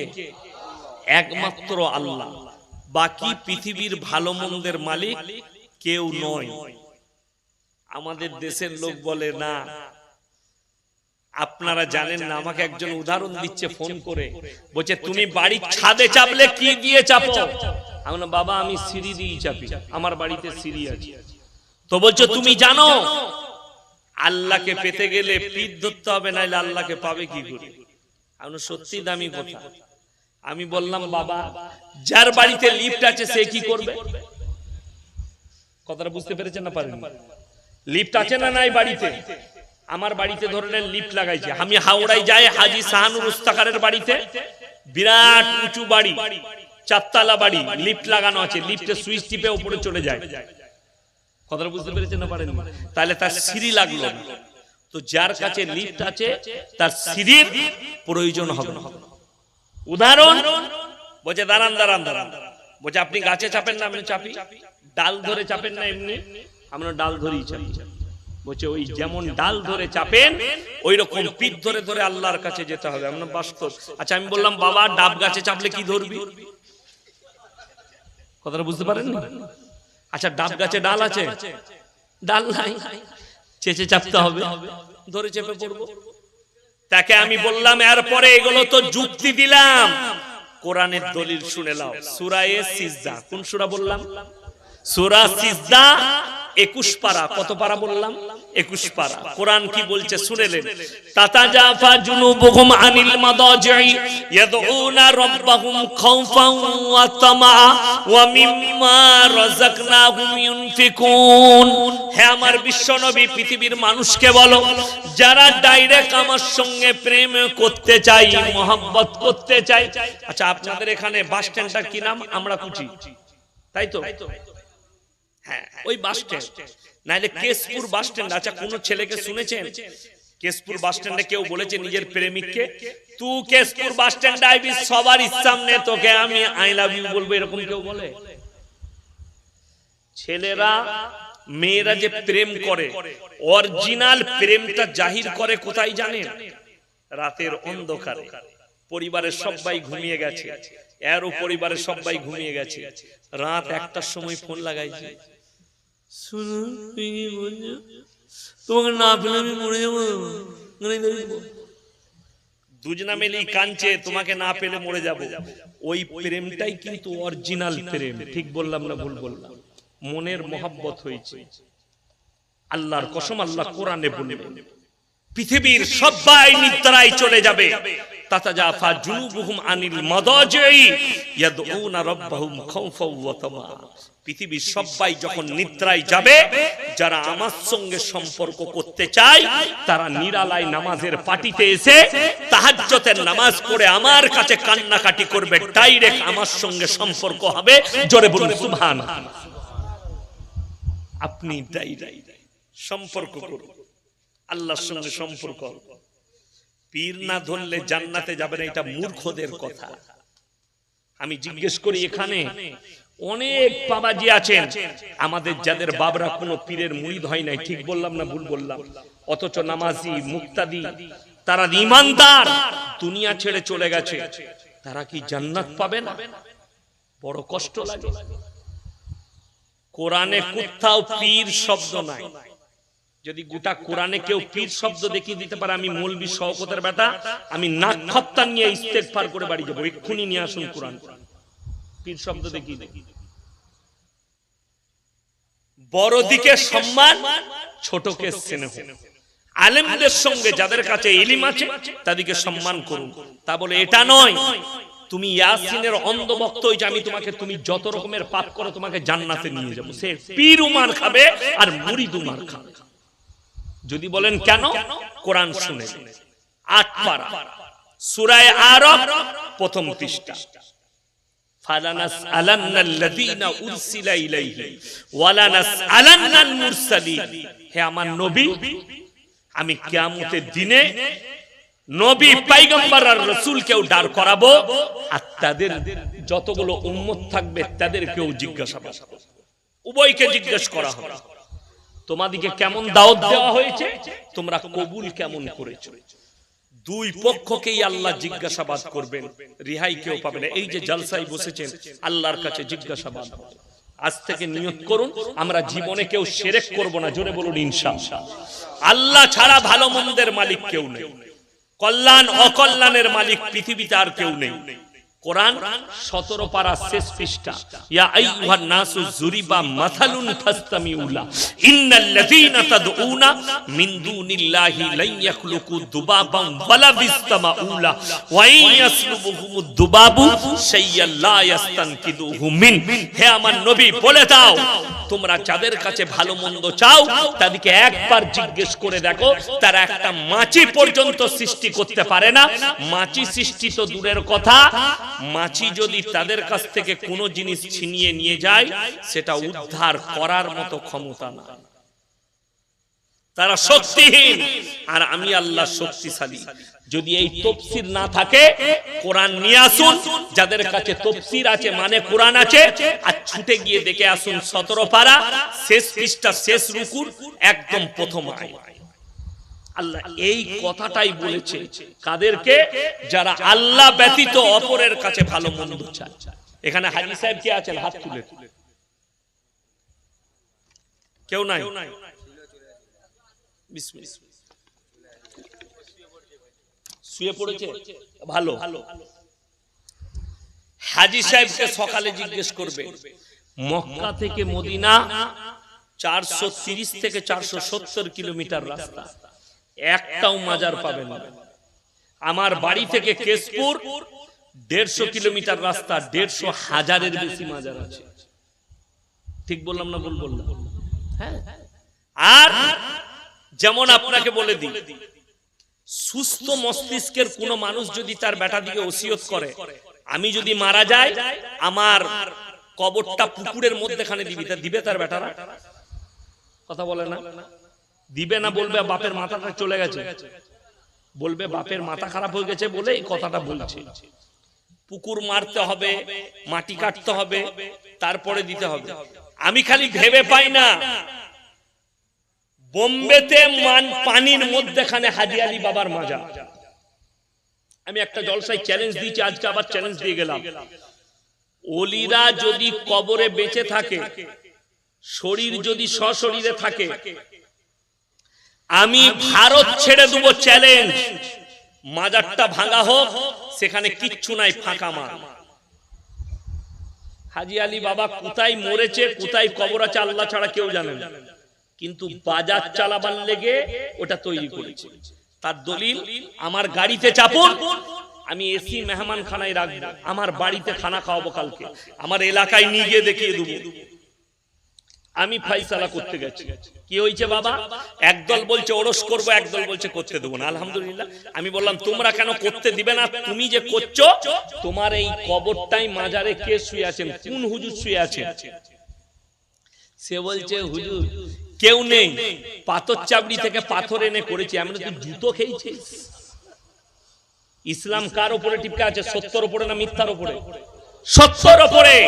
মিথ্যা কবর বানিয়ে সমাজকে ধোঁকা দিচ্ছে। কত বড় প্রতারক! আমি কুরবানির 1 মাস আগে জলসায় যাচ্ছিলাম উত্তরবঙ্গে, কালিয়াগঞ্জ থানায় জলসা ছিল।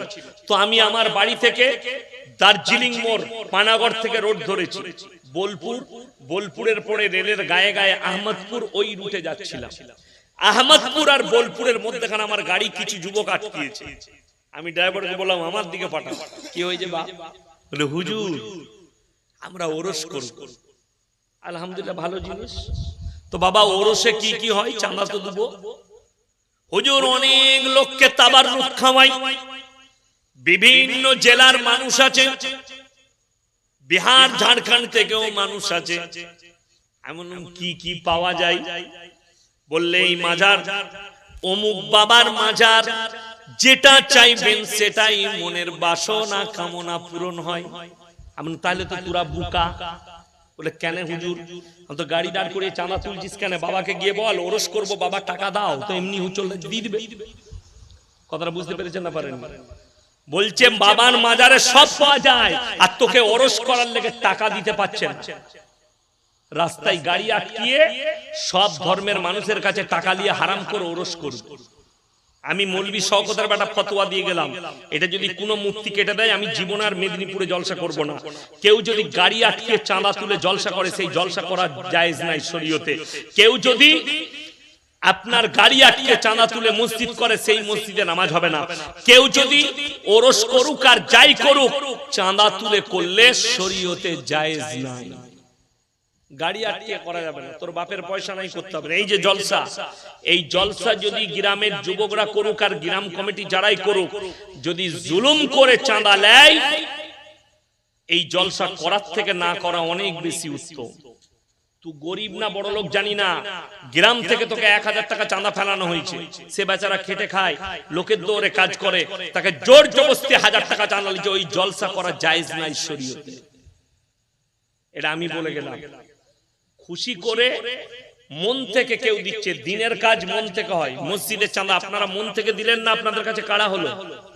মন থেকে দিলেন, মহাব্বতে দিলেন যে আল্লাহর ঘরে দিচ্ছি আমার ফায়দার জন্য। এই জন্য আমার তৈবুর রহমান ভাইয়ের হাতে আপনারা টাকা দিলেন, বড় কষ্ট লাগে। এইভাবে যতগুলো মাজার আছে হারামখোররা গাড়ি দাঁড় করিয়ে চাঁদা তুলে তুলে ওরস করছে, যেটা শরীয়তে জায়েজ নেই। কষ্ট লাগে বলবে, বলবে বিরোধী মৌলবি, বলবে আমি কখনো বিরোধী নয়।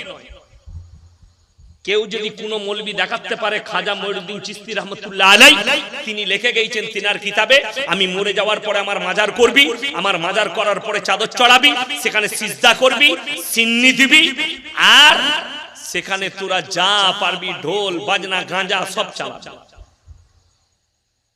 আমি মৌলবি শওকতের বেটা জীবন আর জলসা করব না, কাল থেকে মাদ্রাসার ক্লাস করব। কোন মৌলবি যদি দেখাতে পারে কোনো অসুবিধা নাই, ডাকবেন, প্রশাসন রেডি করবে, মারামারি লয়, কোরআন হাদিসের দলিল দিবে। বড় কষ্ট লাগে। খাজা মঈনুদ্দিন চিশতি রাহমাতুল্লাহ আলাইহি শুয়ে শুয়ে ভাবছে কোন হারামখোরদের পাল্লায় আমার কবর পড়ে গেছে, যে দিন রাত খালি গাঁজা খাচ্ছে। আপনি চলুন আমাদের বীরভূম ডিস্ট্রিক্টে পাথরচাবড়িতে যতগুলো পৃথিবীর পাপ আছে, আমি একটা জলসাই বলেছি, এটা যদি মিথ্যা হয় বীরভূম ডিস্ট্রিক্টে, এবং আমার যে জলসাই গেছে সেখানে কমেন্ট গুলো দেখে নেবেন বীরভূমের লোকে।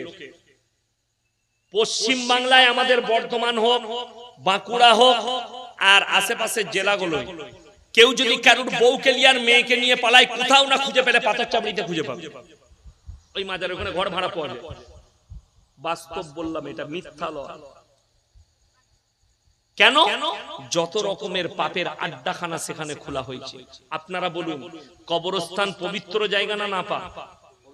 পবিত্র জায়গা। সেখানে যদি কোনো নাপাক লোক ঢুকা যাবে? ঢুকা যাবে না।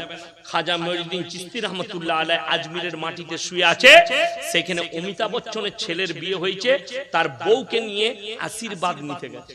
তাকে জিজ্ঞেস করুন তো পবিত্রতা কি? সে রাতের বেলায় মিলামিশা করে সে গোসল করেছিল নাকি? তাকে জিজ্ঞেস করুন তো ফরজ গোসলটা। সে হারামখোর গিয়ে মাজারে ঢুকে পড়ছে, মাজারে সিজদা দিচ্ছে খাজা মঈনুদ্দিন চিশতি রাহমাতুল্লাহ আলাইহির কবরে। চাদর চড়ানো যদি জায়েজ হতো, আল্লাহর রাসূলের কবরটা আসমান পর্যন্ত হিরে মতি মুক্ত চেদরে ঢেকে যেত, ঠিক কি না? রাসূলের কবরে জায়েজ নেই, পৃথিবীর আর কোনো মৌলবি মুল্লা পীর ফকিরের কবরের জন্য জায়েজ হতে পারে না। আল্লাহর রাসূলের কবরে সিজদা নেই, পৃথিবীর আর কোনো মৌলবি মুল্লা পীর ফকিরের কবরের জন্য সিজদা চলবে না।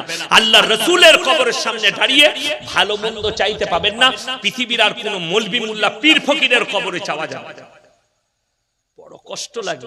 আপনি আল্লাহকে বাদ দিয়ে কাকে চাইছেন? আচ্ছা, আমি যে ইয়াসিন এখন বেঁচে আছি, আমাকে যদি এরা কেউ মারতে আসে, আমি আটকাতে পারবো না? পারবো। আমি বেঁচে আছি, শক্তি আছে, আমাকে এক ঘা মারলেও তারপর আমি তাকে ধরতে পারবো। আচ্ছা, আমি মরে গেলে আমার পাওয়ার বাড়বে? আমাদের দেশের ভণ্ডরা বলে পীর সাহেব মরে গেলে তার পাওয়ার বেড়ে যায়। হ্যাঁ, বেঁচে থাকতে পাওয়ার ছিল না, মরে গিয়ে পাওয়ার বেড়ে গেল। আচ্ছা, মৃত মানুষ কিছু খেতে পারে? খেতে পারে না। আমাদের এলাকায় একটা বড় বুড়ো তেঁতুল গাছ আমি ছোট থেকে দেখছি, সেটার নাম বুড়ো পিত্তলা। সেইখানে কি করতো, ছেলে মেয়েদের বিয়ে হলে বয়স্ক মহিলারা, আমাদের দাদিরা, তারা কি করতো, ভালো মন্দ খাবার যেটা রান্না হতো প্লেটে করে এনে ওই গাছ তলায় দিত। কে খাবে গো? বলে পীর সাহেব। তো ওরা চলে যেত, খেত কুকুরে। কিসে খেত? কুকুরে। ঘুরে এসে বলতো পীর সাহেব একদম সুন্নত আদায় করে খেয়েছে। আমরা হ্যাঁ দেখো ওই পীর সাহেব খেয়েছে কুকুরে। যে মানুষ দুনিয়া ছেড়ে চলে গেছে তার তো খাবার যোগ্যতা নাই, কথা বলার যোগ্যতা নাই। আল্লাহ তারা চলে গেছে কিসের? মৃতর পরে তারা চলে গেছে আলাদা জগতে। দুনিয়ার সঙ্গে তাদের কালেকশন নাই, তারা খালি অপেক্ষায় থাকে আমার সন্তানরা আমার জন্য নেকি পাঠাবে। জোরে বলুন সুবহানাল্লাহ। আমার পরিবার আমার জন্য দোয়া করবে, দান খয়রাত করবে, তারা এই অপেক্ষায় থাকে। ওই জন্য বেঁচে থাকতে নিজের নামে দান করুন, পরিবারের নামে দান করুন, বাম্মায়ের নামে দান করুন, আত্মীয় স্বজনের নামে দান করুন। যদি কিয়ামতের সকাল পর্যন্ত নেকি পেতে চান, এই মসজিদে আপনি যখন সাদকায়ে জারিয়া দিবেন, আপনার পয়সার দ্বারা সিমেন্ট আসবে, পাথর লাগবে, কিয়ামতের সকাল পর্যন্ত আপনি কবরে শুয়ে শুয়ে নেকি পাবেন। জোরে বলুন সুবহানাল্লাহ। কিন্তু আমাদের দেশের লোক মরে গেলে মরার উপরে খাড়া। কেন বলুন তো? আমাদের সমাজটাই চলছে হাদিসুন নিসা। হাদিসুন নিসা বুঝেন? মেয়েদের হাদিসে। এই মেয়েদের হাদিস বললেই খুব ফ্যার। আমি এখন বলে দেবো, এই চরকার মায়েরা বলবো 8 করোড় বেটা মৌলবীকে জীবনে আর দাওয়াত দিবি না, আমি ফেরে পড়ে যাব। কিন্তু বলতে হবে, দু চারটা কথাও বলে যায়। মায়েদিকে অনুরোধ করছি, মরার ওপরে খাড়া দাঁড় করবেন। তিনটে কারণ ছাড়া হাদিসে আছে মেয়েরা বাড়ির বাইরে যেতে পাবে না। কটা বললাম? তিনটে। নাম্বার 1, যদি তোমার নিকটতম আত্মীয় মারা যায়। আমাদের মায়েদের একটা রোগ আছে, কোথায় মুখ বাসনে কে মারা গেছে, এই শাড়ি পরে গাড়িতে বসে পড়েছে। বেটা বলছে তুই কোথায় যাবি, তোর কে হয়? তুই জানিস না তোর বাপের ফুপুর বিয়ানের অমুকের তমুকের ঠিক একটা কুটুম বার করে দিবে। আমরা অত কুটুম জানি না, আমাদের মা খালারা এত কুটুম জানে। দূর সম্পর্কে আত্মীয় হলে যাওয়া যাবে না, নিকটবর্তী। আপনারা ইমানদারির সঙ্গে বলুন তো, মেয়েরা মাইয়াত বাড়িতে গিয়ে ভিড় করলে বেশি নাকি, না আমরা গিয়ে জানাজা পড়ে দোয়া পড়ে মাটি দিলে বেশি নাকি? পুরুষরা গিয়ে মাটি দিয়ে নেকি বেশি, জানাজার নামাজ পড়ে। কিন্তু মরা ঘরে আমার মায়েদের ভিড় বেশি। কেন? ও তো গাঁ ঘুরতে যায়, কোনো গল্প করতে পাই না। যত কুচ্ছ আর গিবত ওই মরা ঘরে হয়। তিনটে শাশুড়ি এক কাছে হয়ে যায়, আর বৌমাদের বদনাম আর বিয়ানের বদনাম, আর তিনটে বউ এক কাছে হয়। আর দিয়ে ওরা শুরু করে কার? শাশুড়ি। আমার শাশুড়ির ডাইনি লো, শাশুড়িটা মরছেও না লো, দুবার পা ভাঙলো তাও মরলো না লো। আর এরা বলছে আচ্ছা ডাইনি বউ জুটেছে, একদম বেদম এলো, জ্বলিয়ে দিলে লো ঘরকে। কষ্ট এইটা। সব থেকে মহিলারা এক শ্রেণীর আলেমের পরে যারা সব থেকে প্রথম জাহান্নামে যাবে তারা হচ্ছে এক শ্রেণীর মহিলা। বেশিরভাগ মহিলা জাহান্নামে যাবে তারা খালি গীবত করার কারণে। গীবত। আর দ্বিতীয় নম্বর হচ্ছে বেপরদা।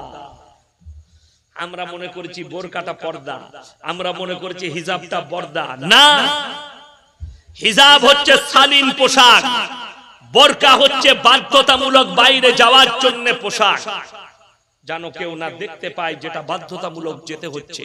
নাম্বার 1, কাছের আত্মীয় মারা গেলে তুমি নিজেকে ঢেকে নিয়ে যেতে পারবে। কেমন ঢাকা? কোরআন বলছে ওয়াদরিব খুমুরিহিন্না আলা জুনুবিহিন, হে নারী তুমি পর্দা নির্ধারিত করো, তোমরা কোনোদিন ধর্ষিতা হবে না, লাঞ্ছিত হবে না, বেইজ্জতি হবে না। জোরে বলুন সুবহানাল্লাহ। কোন মহিলা যদি বাইরে বেরোয় তাকে এমন কাপড় দিয়ে শরীর ঢাকতে হবে বাইরে থেকে যেন বোঝা না যায় এর শরীরের অঙ্গ পতঙ্গ কেমন। এটা নাম্বার 1। দ্বিতীয় নম্বর, যদি নিজের শরীর খুব অসুস্থ হয় তখন পর্দার সহিত ডাক্তারের কাছে যাবার অনুমতি আছে, ঢাকা দিয়ে ওইভাবে। তৃতীয় নম্বর, হজ ফরজ হলে ওইভাবেই পর্দার সহিত হজ করতে যাবে।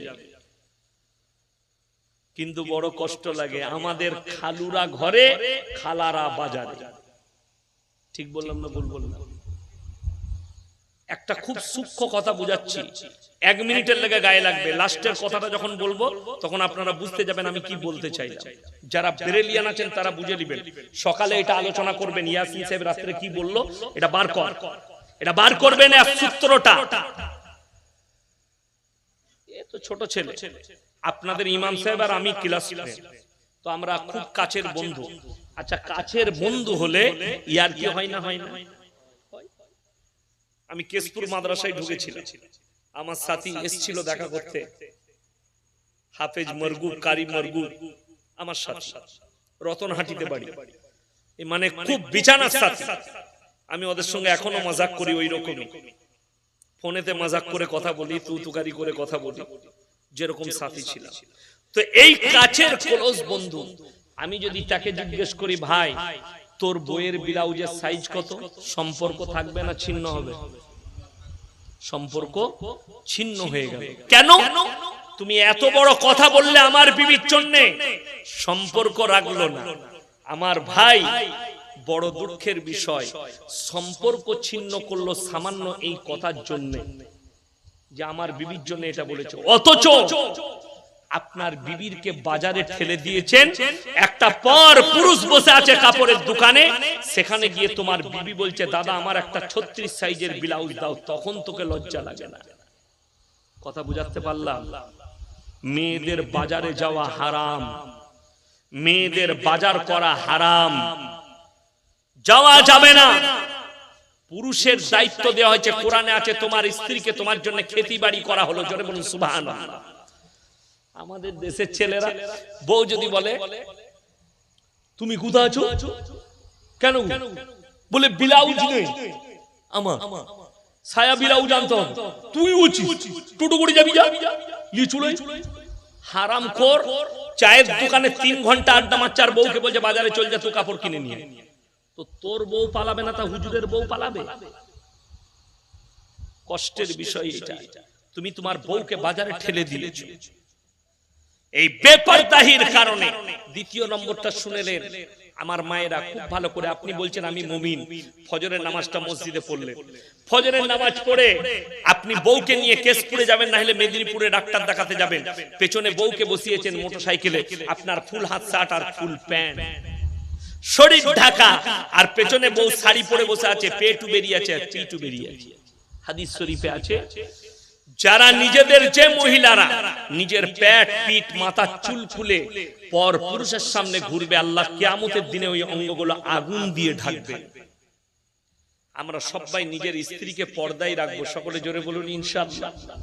হ্যাঁ, বিবির প্রয়োজনের জিনিস আপনি এনে দেন, আপনি এনে দেন। আমি কেন বলছি, আমি চ্যালেঞ্জ দিয়ে গেলাম এখানে, আপনি আমার বর্ধমান টাউনে আসুন, গলসি বাজারে আসুন, আমাকে চিনে না এরকম লোক খুব কমই আছে।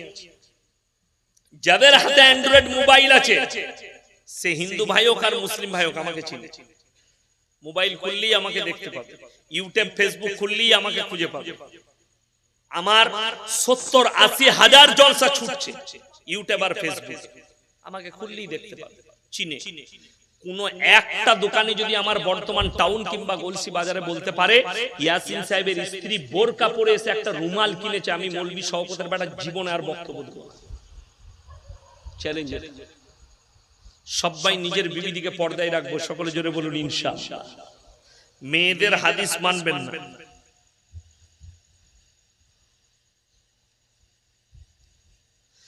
বাংলাদেশের নির্যাতিত ছাত্র ছাত্রীরা গুলিবিদ্ধ হয়ে মারা যাচ্ছে, এই বিষয়ে দেখুন। আমার মনে হয় 1 সপ্তাহ ইন্টারনেট বন্ধ ছিল, কয়েকদিন। তো যেটা জানা যাচ্ছে কয়েক হাজার ছাত্র ছাত্রী স্টুডেন্ট মারা গেছে, নিহত হয়েছে পুলিশের গুলিতে। আর পুলিশগুলো মুসলমান, যারা মারা যাচ্ছে তারাও মুসলমান। তবে হাসিনার উচিত এই সময় পদত্যাগ করা, তা না হলে শ্রীলঙ্কার মতো ওদিকে ছুটিয়ে ছুটিয়ে মারবে। অলরেডি 22টা এমপি দেশ ছেড়ে দিয়েছে বাংলাদেশ। হাসিনার 22 জন এমপি পালিয়ে গেছে দেশ ছেড়ে। আজকের যা পরিস্থিতি দেখলাম, হাসিনাকে গদি ছাড়তেই হবে, ছাড়া দরকার। ভালো ভালো উলামায়ে দ্বীন জেলের কুঠরিতে, যারাই হক কথা বলেছে জেলের কুঠরিতে। আমার ভিসা বাতিল করা আছে, আমার নামে অ্যারেস্ট ওয়ারেন্ট জারি করা আছে, পা দিলি অ্যারেস্ট করো সেই মৌলবি। আমি যেতে পারি না বাংলাদেশে, প্রচুর ইনভাইট আছে। যারা ছাত্র ছাত্রীদের উপরে গুলি চালিয়েছে এর বিচার আল্লাহ করবে, করবে না করবে। আল্লাহর বিচার কিন্তু বড় কঠিন, আল্লাহর বিচারে আওয়াজ ওঠে না। তাই সকল ভাইকে অনুরোধ করব যে আপনারা সবাই, আজ থেকে আমরা সবাই মুমিন হব, জোরে বলুন ইনশাআল্লাহ। হাদিসুন নিসাই চলবেন না, মেয়েদের হাদিসে চললে অনেক জায়গায় বিপদে পড়বে, অনেক জায়গায়। যেমন বিবাহ, মসজিদেই বয়ান করলাম আজকে কেশপুরে, যে মসজিদ আল্লাহর ঘর, এত সুন্দর জায়গা। আপনাদের অনেকের জানা নাই, আলেমদিকে জিজ্ঞেস করবেন। রাসূল সাল্লাল্লাহু আলাইহি সাল্লামের যুগে, হযরতে উমরের যুগে, হযরতে আলীর যুগে, হযরতে উসমানে গনির যুগে, হযরতে আবু বকর সিদ্দিক রাদিয়াল্লাহু তাআলা আনহুর যুগে, সেই সাহাবীদের যখন খিলাফতের যুগ চলেছে, রাসূলের আমল থেকে মসজিদের ভেতরে নিকাহ হতো, মসজিদের ভেতরে বিচার হতো, মসজিদের ভেতরে ফয়সালা হতো। আজকে বিয়েটা যখন রাস্তায় গেছে, প্যান্ডেলে গেছে, সমস্ত হারাম কাজ আমাদেরকে ধরে ফেলেছে। এই 2 বছর আগে আমি একটা বিয়ে ঠিক করতে গেছি আমার গ্রামে। আমার দূর সম্পর্কে আত্মীয় এসেছিল, বলে হুজুর আপনি একটু আসবেন। আমি বললাম আমি আসরের পরে ক্লাস করে যাব, জলসা ছিল না। গেলাম, ডায়েরিটা নিয়ে গেলাম সাথে করে, ডেট ঠিক হবে। আমাকে বললে ফাল্গুন মাসের প্রথম সপ্তাহে দেখুন। আমি বললাম ভাই প্রথম সপ্তাহে শনিবার, সেদিন আমার কাছে জলসা আছে, ওই দিনে বিয়ে, আর রবিবার আপনার অলিমা হবে, সোমবার মেয়ে জামাইকে নিয়ে চলে আসবে। বলার পরে ছেলের বাপ বলছে বাইরে থেকে আসি। আমি এটা প্রস্তাব রাখলাম। বাইরে গেল, ফোন লাগাইছে বড় মুফতি সাহেবকে। বড় মুফতি সাহেবকে তার বউ, ওর থেকে বড় মুফতি তো কেউ নাই। তাকে বলছে হুজুর বলছে শনিবার বিয়ে। ওই দিক থেকে মুফতি সাহেব ফতোয়া দিচ্ছেন না, শনিবার বিয়ে দিলে শনি লেগে যাবে। আল্লাহ, এত বড় মুফতি! Islamic culture. আমার কথা মানলো না। সোমবার বিয়ে, মঙ্গলবার অলিমা, বুধবার জামাই বিটি নিয়ে আসবে। 3 মাস পরে খবর এলো বিয়েটা ভেঙে গেছে। এমন সোমবার কি করে শনি লাগলো? কথাটা বুঝতে পারেননি? আল্লাহর কাছে সব দিনটা সমান। জোরে বলুন সুবহানাল্লাহ। কোন ছেলে কেরলে থাকে, বোম্বাইয়ে থাকে, সে এসছে ঈদের সময়, সময় নেই, ঈদের পরের দিনে বউ নিয়ে চলে যাবে কিংবা ঈদের পরের দিনে চলে যাবে, সে বিয়ে করে যাবে, ঈদের দিনে জোহরের নামাজ পড়ে ইমামকে ডেকে বিয়ে পড়িয়ে দেবে, কোনো অসুবিধা নেই। কোনো মুফতি যদি বলে হবে না, তাকে মুফতি আবার করতে হবে। এটা আমি মৌলভী শওকতের বেটা বললাম, কোনো অসুবিধা নেই। আল্লাহর কাছে সব দিনটাই সমান। একটা ছেলে ফোন করছে মুর্শিদাবাদ থেকে, হুজুর আমাবস্যার রাতে কি বিয়ে হবে? আমরা মোটেই করবি না বে, কালো ছেলে হবে। কি বলবো তাকে? ও নিজেই জানে না, ওর দাদি বলেছে না হলে ফুপু, যে করা যাবে না। এই বিয়েতে দেখবেন দিন ফিন ঠিক করতে এলে সব নাস্তা দিবে মেয়েরা। আপনাদের এখানে মেদিনীপুরে কি আছে? আমাদের বর্ধমানে ডিম সিদ্ধ দিবে না, ডিম সিদ্ধ দেয় না। আপনাদের এখানেও আছে এটা? হ্যাঁ, মেয়েরা বলে কেন? বলে ডিম সিদ্ধ দিলে ভেঙে যাবে। আমি চিন্তা করলে বিয়ে ভেঙে যাবে। আল্লাহ, ডিমের পাওয়ার এত কি করে হলো? কথাটা বুঝতে পারেন? আচ্ছা, ডিম খেলে হজম হয় না? হয় না, হজম হয়ে যায়। ডিমের মালিক কে? মুরগির মালিক কে? তাহলে যদি ডিমের মালিক আল্লাহ হয়, তাহলে ডিমের এত পাওয়ার কি করে হলো যে ডিম বিয়ে ভাঙিয়ে দিবে? একদম এটা এক ধরনের শিরক। আল্লাহ ব্যতীত অপরকে বিশ্বাস করা, তার সৃষ্টিকে বিশ্বাস করা। মায়েদিকে অনুরোধ করবো এই ধরনের কথা বিশ্বাস করবেন। দ্বিতীয় নম্বর, আর একটা ফতোয়া আছে গ্রামগঞ্জে, জেলেবি দিস না। জেলেবি দিলে প্যাঁচ লেগে যাবে। তো জেলেবিতে যদি বিয়েতে প্যাঁচ লাগে, জিলেপিতে যদি বিয়েতে প্যাঁচ লাগে, যে লোকরা জিলেপি ছাঁকছে তাদের বেটা বিটি তো জীবনে বিয়ে হবে না, সে তো প্যাঁচ মেরিয়ে বিয়ে হবে। এগুলো হচ্ছে কুসংস্কার, আমাদেরকে দূরে থাকতে হবে। তাই আমি বলবো, মায়েরা নামাজি হও, দিনদার হও, পর্দা পুশিদার মধ্যে এসো। আপনারা দিনদার হন, মুসল্লি হন। আল্লাহ আমাদের সকলকে কবুল করুক, আজকের রাত্রিকে কবুল করুক, আজকের জলসাকে আল্লাহ কবুল করুক। কাল আমার অনেক লম্বা সফর আছে, মাদ্রাসায় ক্লাস আছে, আপনারা দোয়া রাখবেন। আমাদের মাদ্রাসার একটা বিল্ডিং ভেঙে বিল্ডিং করছি, তারও কিছু কাজের লেগে আমি যাচ্ছি বাইরে। আল্লাহ যেন আমার সফরকে কামিয়াব করে, বলুন আমিন। আমার সফরকে আল্লাহ যেন আসান করেন, দোয়া রাখবেন। আমি আপনাদের জন্য দোয়া দিয়ে যাচ্ছি, আপনাদের আল্লাহ মঙ্গল করুক। আল্লাহ আপনাদের সকলের জানে মালে ইজ্জতে বরকত দেখ। যারা জলসা দিয়েছে, যে কচি কাচারা, আল্লাহ তাদের হায়াতে বরকত দেখ। আল্লাহ তাদের দ্বারা আরো কাজ লেখ। আপনারা দোয়া আমার জন্য রাখুন, আমি আপনাদের জন্য রাখি। ওয়ামা আলাইনা ইল্লাল বালাগ। আসসালামু আলাইকুম ওয়া রাহমাতুল্লাহি ওয়া বারাকাতুহু। সবাই দরুদ শরীফ পড়ুন। আল্লাহুম্মা সাল্লি আলা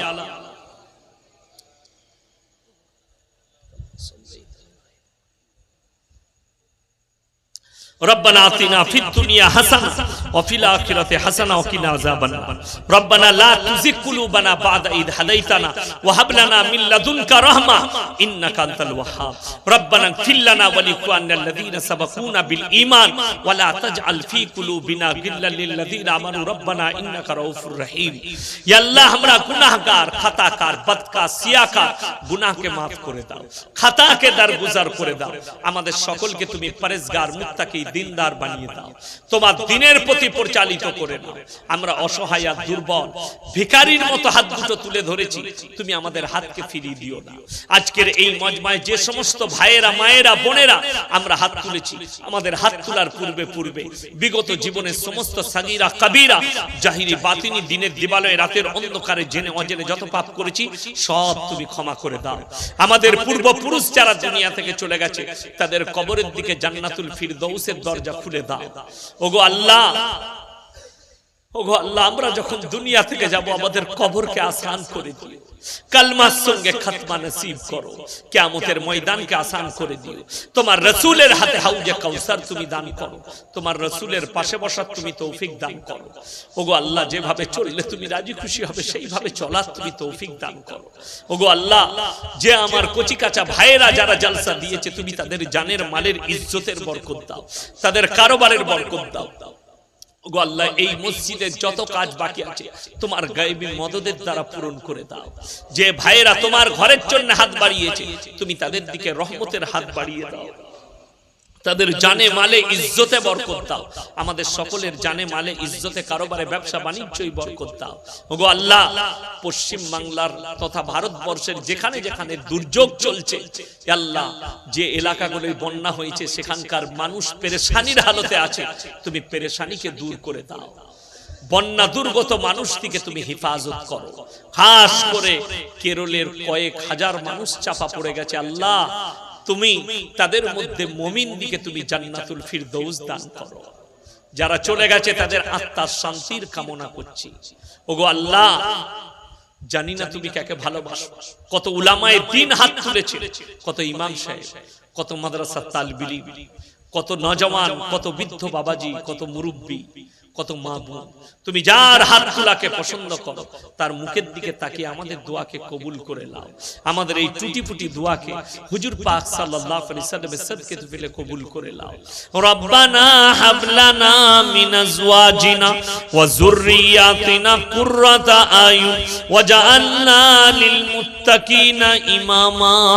রব্বানা ওয়ালা তুহাম্মিলনা মা লা তাকাত লানা বি ওয়াফু আন্না ওয়াগফির লানা وارحمنا أنت مولانا فانصرنا على القوم الكافرين وصلى الله تعالى على خير خلقه محمد وآله وأصحابه أجمعين برحمتك يا أرحم الراحمين. السلام عليكم.